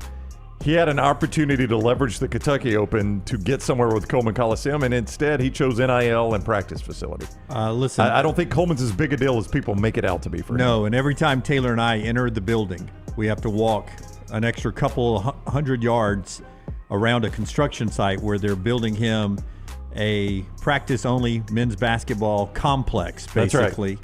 That's right. That would rival something Nick Saban would want to build for football, and he was very much in on the design of how it would look and all of that. Now, Nick Saban did the same thing at LSU for their football building and never got to walk in it until he was the game day host. He had never been inside the building he had designed until he went back for game day this year. Wow, He's like, I've never been in this building. So I'm not saying Nate Oates won't leave before that building is complete, but he has his baby that's being built over there that will be the envy of a lot of schools, basketball schools, for a practice facility. So are you going Oates? I think I would go Golden, but I just don't know about him either. I mean, why would you leave Florida? What job would draw him out of Florida? And I don't know of his NBA desires. I brought this up to Chip and Zay yesterday because they were talking about Rodney Terry being out. I'm like, if I'm Texas, in a heartbeat.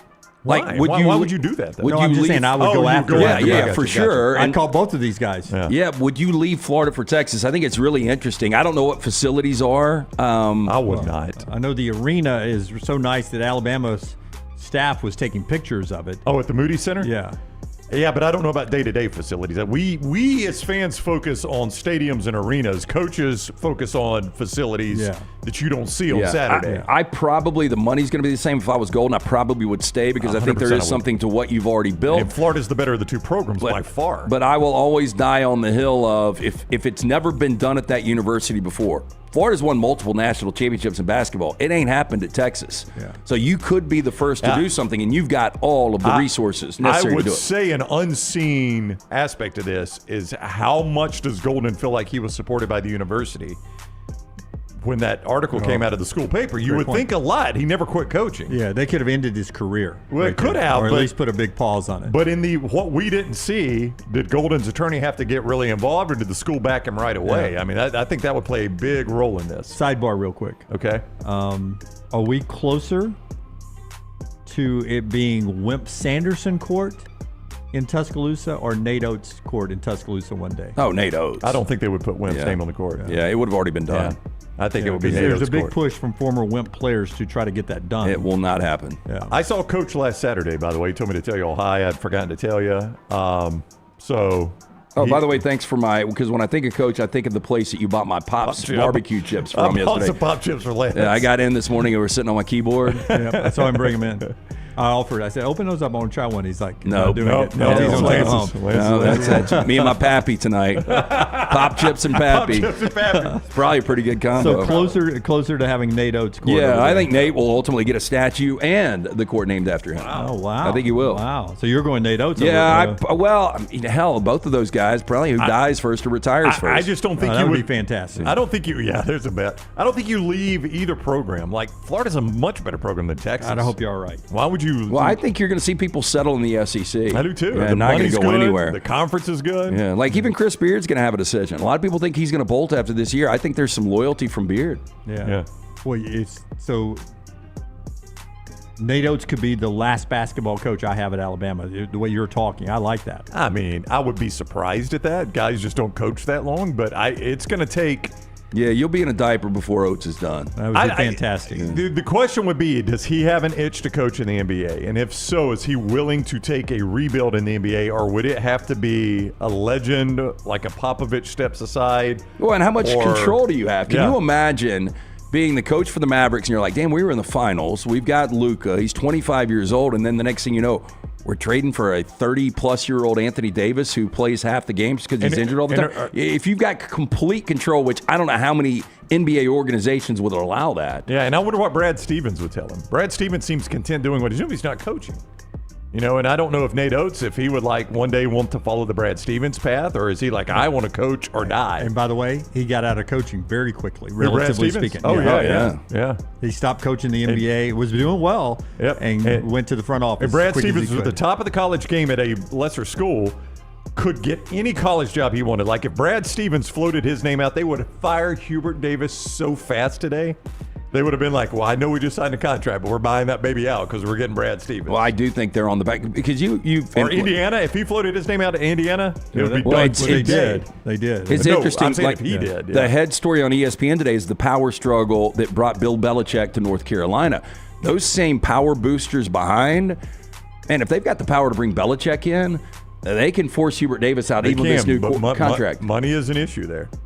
I know, but they're spending plenty of it right now. Well, I know. That's why it's an issue, because they're spending so much of it. Second down. Well, this one might go as deep. Current job longer. Chris Beard or Bruce Pearl? I mean, Pearl is going to retire at some point, obviously. But how long is Beard going to stay at Ole Miss? I don't know.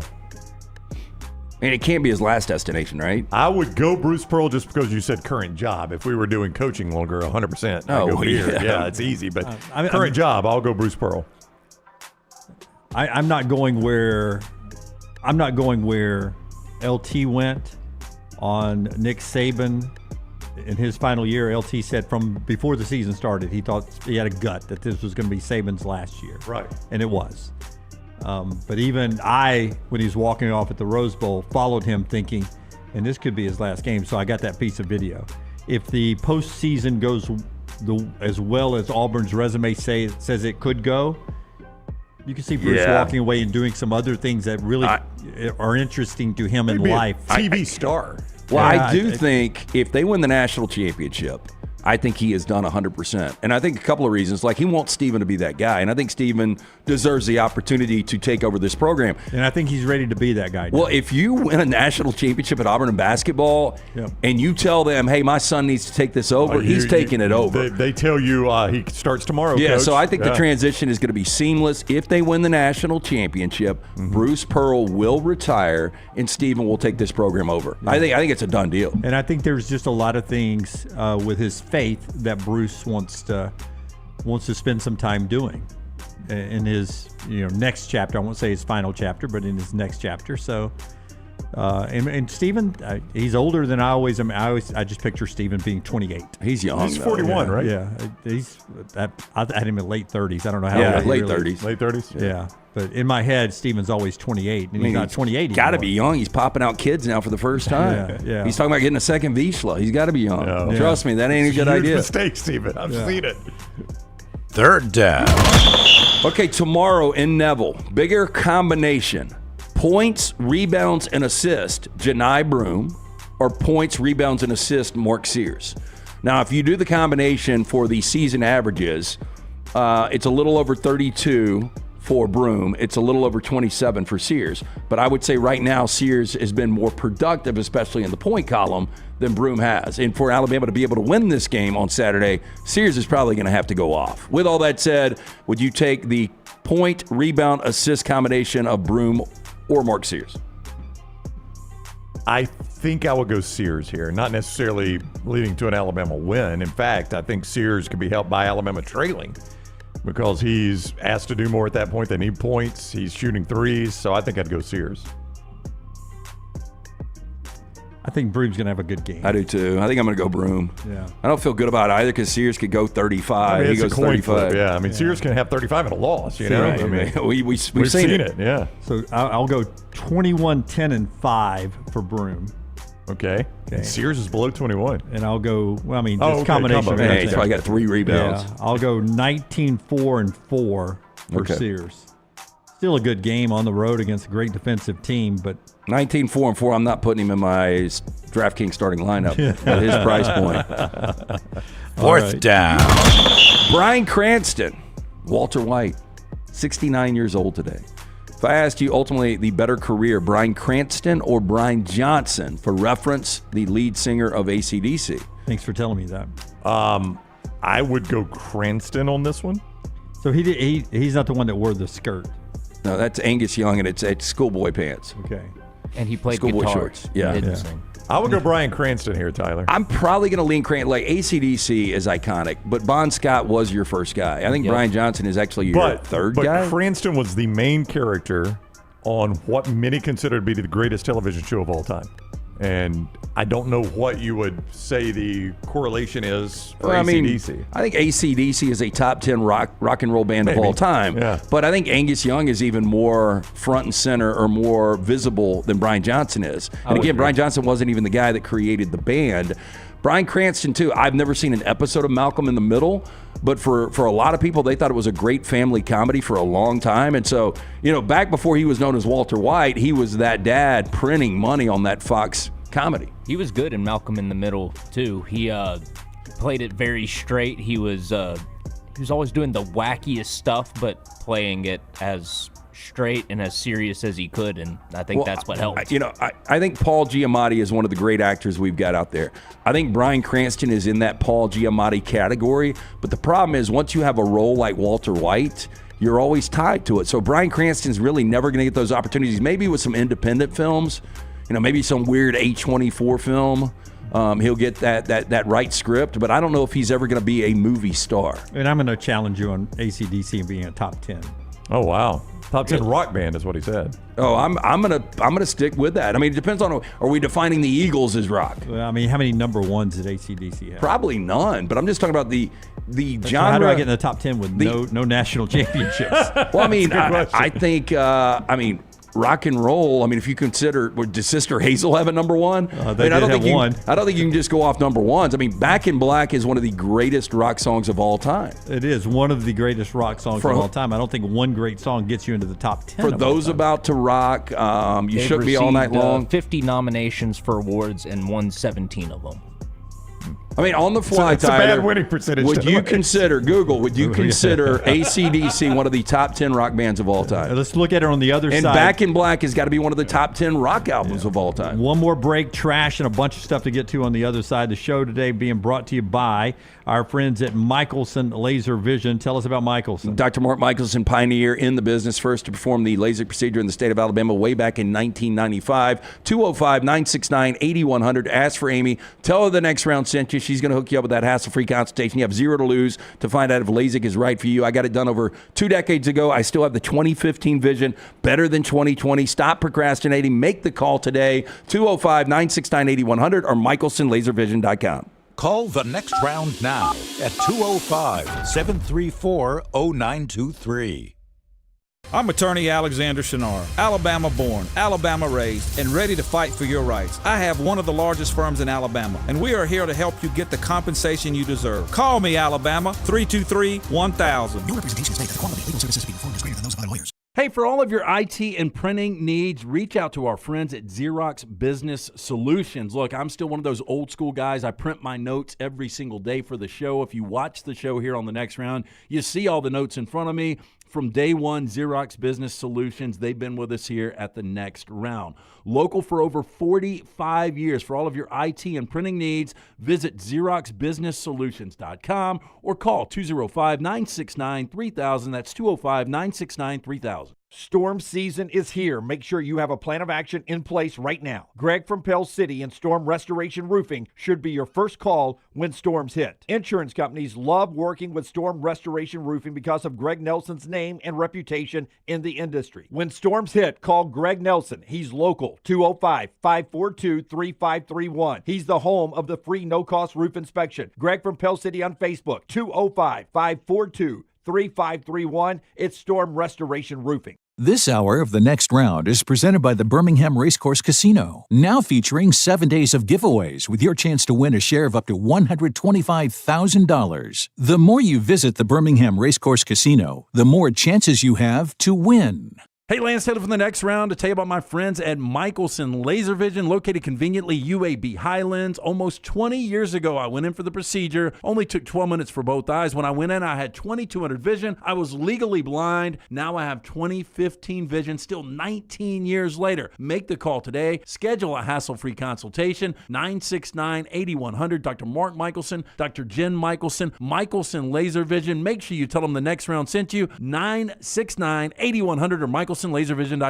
Man, I love a good meal. I'm Jim Dunaway. A good meal is what you get with my friend Sterling at Champy's Chicken on Highway 119 in Alabaster. We're talking great southern fried chicken, wonderful sides, hand-cut chicken fingers, po' boys, and those Mississippi Delta recipe tamales. You got a perfect menu for everybody. Champy's Chicken is perfect for watching the big game, or taking a meal to the lake house, down to the coast, or stay in the restaurant and dine in a great atmosphere. It's all made fresh to order right there on 119 in Alabaster, Champy's Chicken. If you are a business that does a lot of printing, like a car dealership, mortgage company, real estate office, tax office, bank, school, or university, print more and spend less with ImageCraft. ImageCraft is located at 1151 Gadsden Highway in Trussville, just down from the Pinnacle Shopping Center, and online at imagecraft.net. They carry all the major brands like HP, Brother, Canon, Dell, Lexmark, Konica Minolta, Kyocera, Ricoh, Sharp, and Xerox. Shop in-store, mention TNR for a 10% discount. Shop online at imagecraft.net with coupon code TNR10. ImageCraft. Print more, spend less. Celebrate the best time of year, tournament time, with MyBookie.ag. Sign up right now with code NEXTROUND and receive a 50% deposit bonus up to $1,000, plus a $10 casino chip. Tournament time is here, so enjoy it even more by playing along at MyBookie.ag. Bet anything, anytime, anywhere with MyBookie.ag. Use code NEXTROUND on your initial deposit for a 50% deposit bonus up to $1,000, plus a $10 casino chip. Don't get caught by the buzzer. Sign up now at MyBookie.ag, code NEXTROUND. Twin Peaks is the best in the game. Here, you're in the red zone for every college rivalry and divisional matchup all season long. I mean, where else are the scenic views as good as your view of the game? Only at Twin Peaks, the #1 sports bar. I'm attorney Alexander Shinar, Alabama born, Alabama raised, and ready to fight for your rights. I have one of the largest firms in Alabama, and we are here to help you get the compensation you deserve. Call me, Alabama, 323-1000. Your representation states that the quality of legal services being performed is greater than those of other lawyers.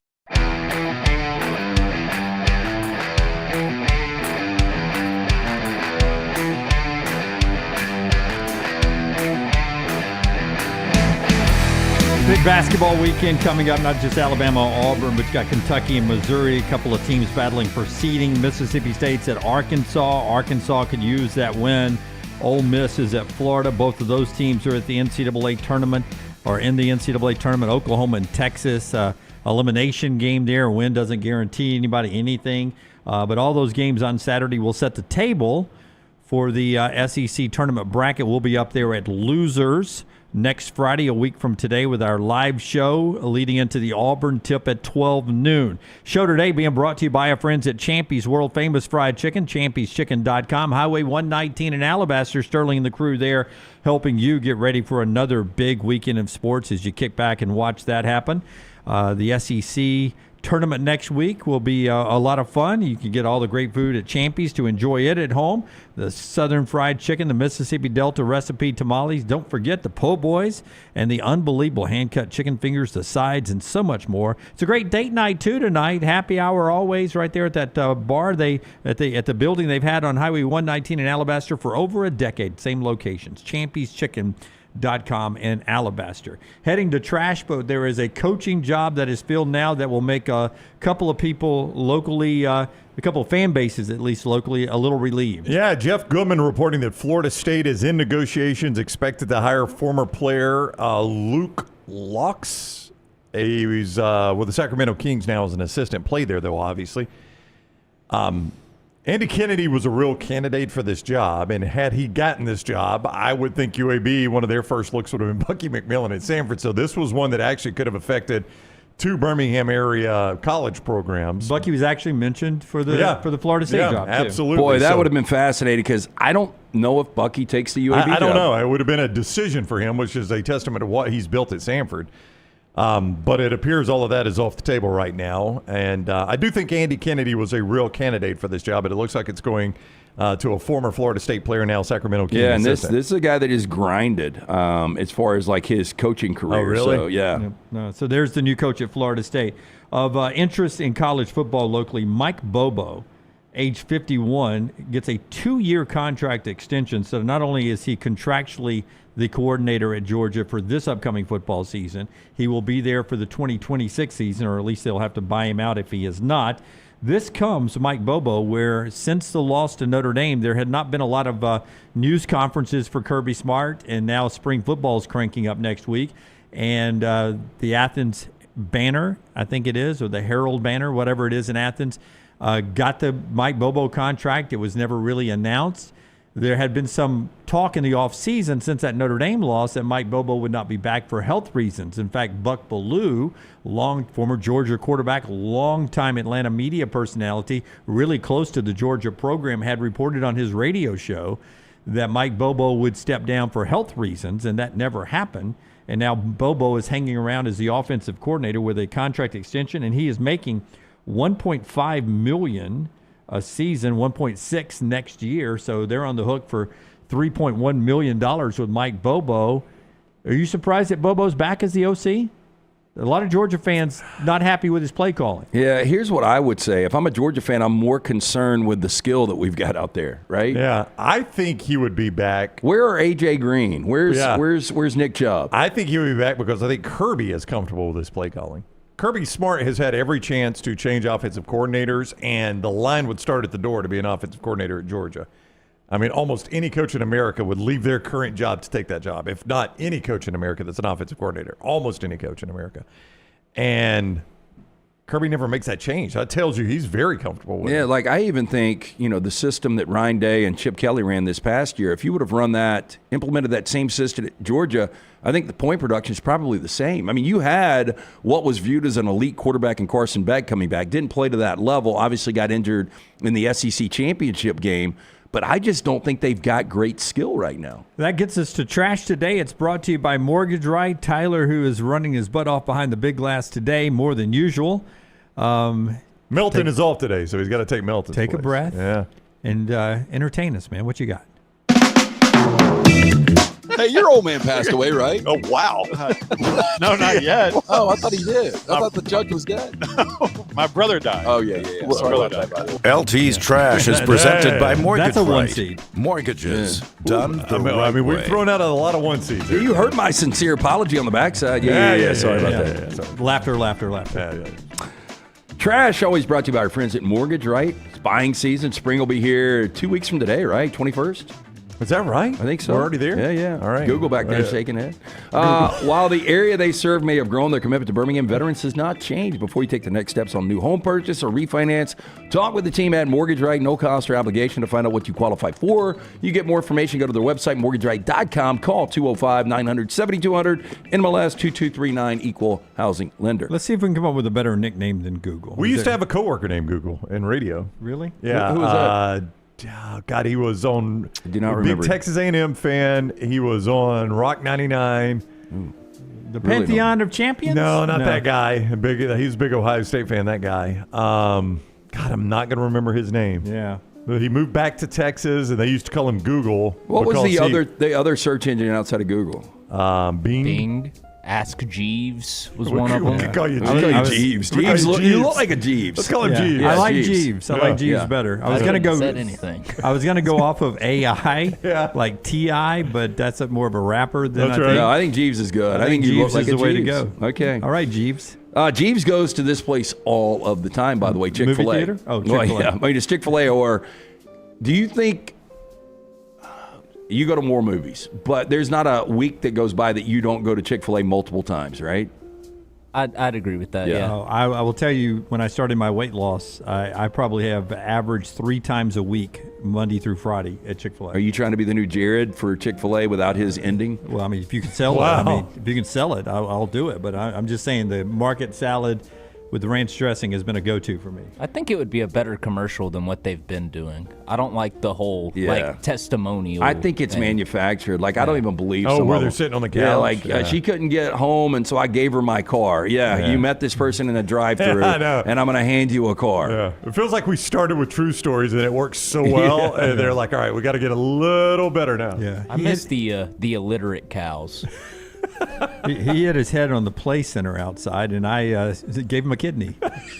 So, and anyway, a platter of nuggets.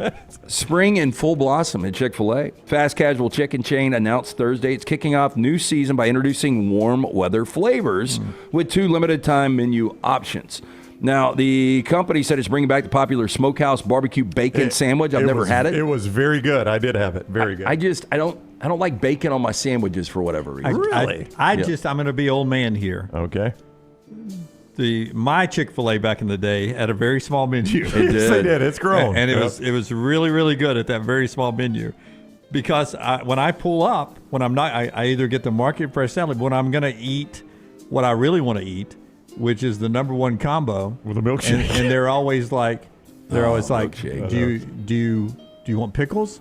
I was like, yes, it's the number one combo at Chick-fil-A. Yes, I want pickles. I'm at Chick-fil-A. I should have to ask for no pickles. I want it the way they God intended Chick-fil-A to be. The number one combo with a Coca-Cola, right?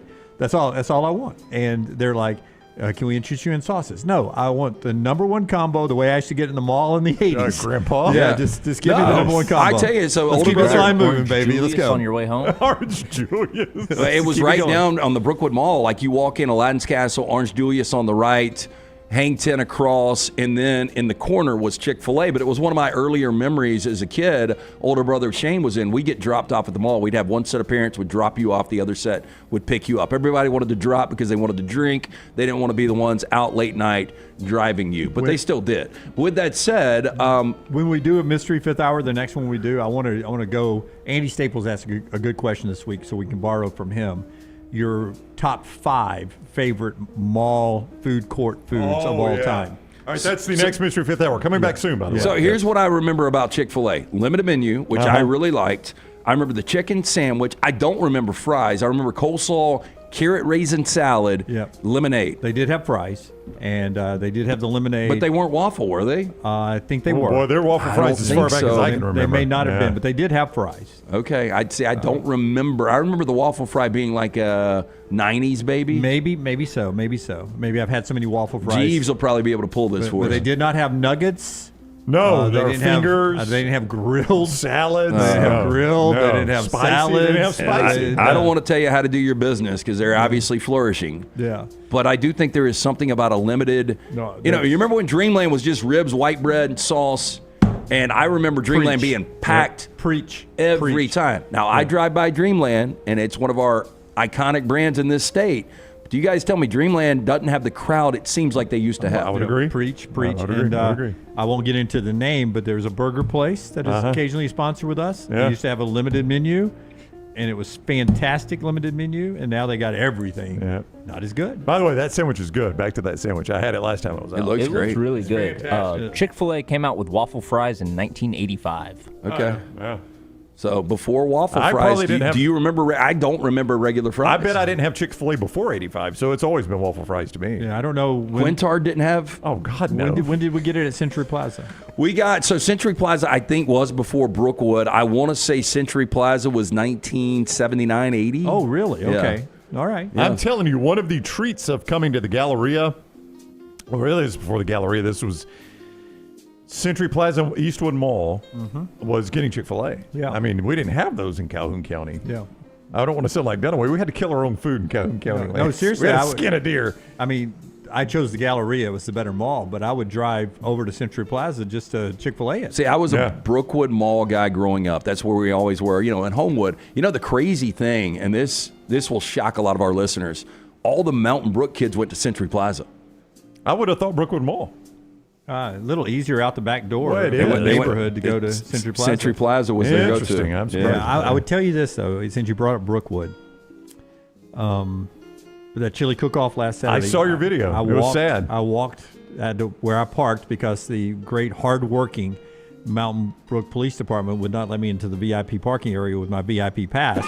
Top right drawer. My God, how far you've fallen. At 19:15 in the morning. You used to not even need the pass. I mean, I had a pass. And he was like, it's full. And I was Well, like, I mean, if Andy Griffith would have been working with the badge, he would have been like, I saw you on TV. I was like, honestly, I know you're probably new to this. I've done this 20 years. I'm judging. They save a spot. Well, you could judge your ass right over there. They're like, turn it around. How close was it to? They probably have plenty of judges. Like if I can't get in here, I'm just going to take it to the No, house. I did. I was a little upset, so I started to go home, and then I was like, I can't disappoint the kids. I got to judge this chili. That's right. How will they get the money? They probably would have shut the event down. I went back way up to Reed's house and then came in Brookwood Mall and parked literally virtually at Target, and then started walking. And I walked. It was a nice day. I walked through the mall area down there, and I'm like, two things. I thought first, to make some money before they tear this down, they should rent this out to movies and let them shoot some movies there. I would agree.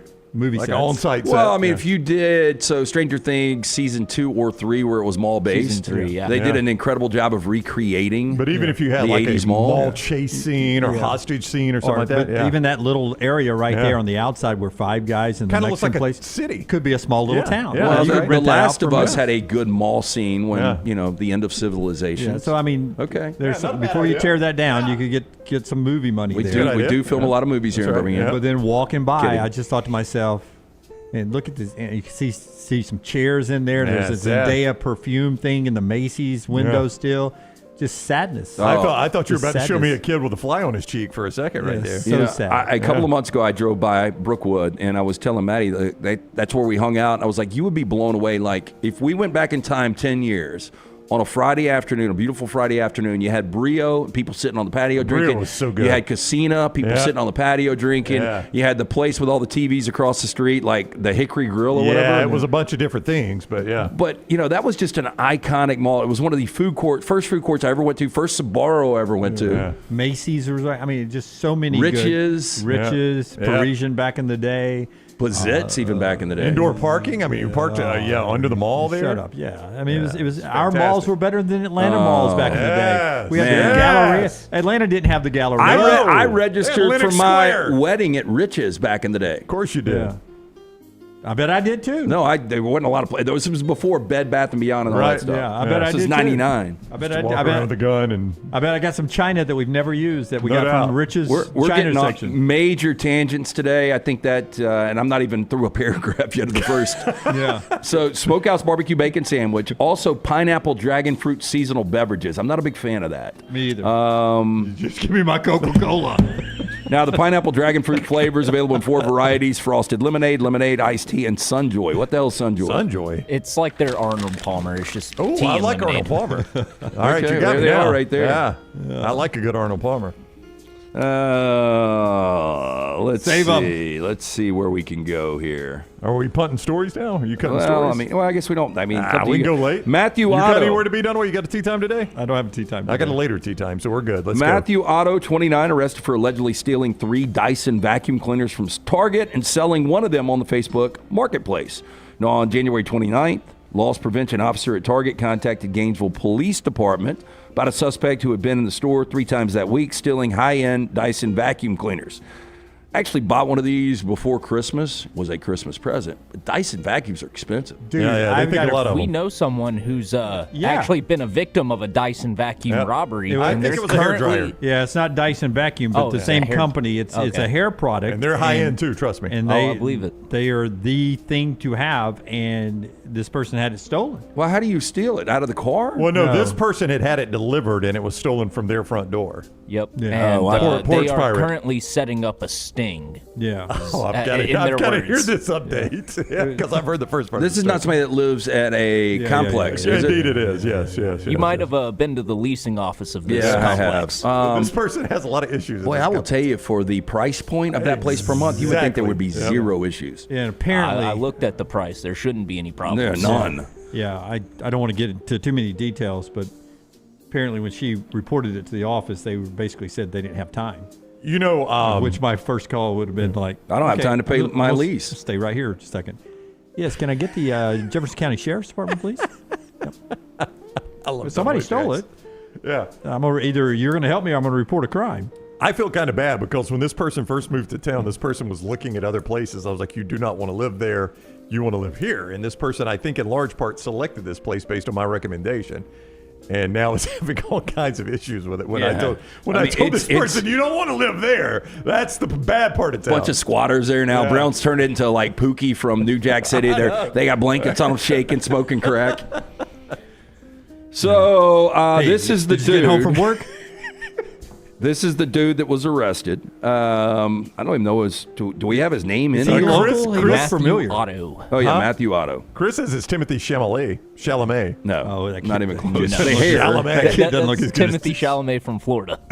Yeah, that's. Florida I tell you man. who it is. It is the dude from Jason Segel meets Chalamet. It's got the Segel nose and eyes All right. with the Chalamet hair. This is going to be super local. Little Murray Bartow if you just go eyes and nose. Wow. I see Old some Murray reference, Bartow in yeah. there. I'm going to say this kid bet on Louisville and comes to us at the rabbit hole. That's what it looks like. Louisville. So January 31st, officer already in the Target parking lot when police department reported the same suspect was back in the store tampering with 2 more Dyson vacuum cleaners valued at $950 each. They stayed outside, waited.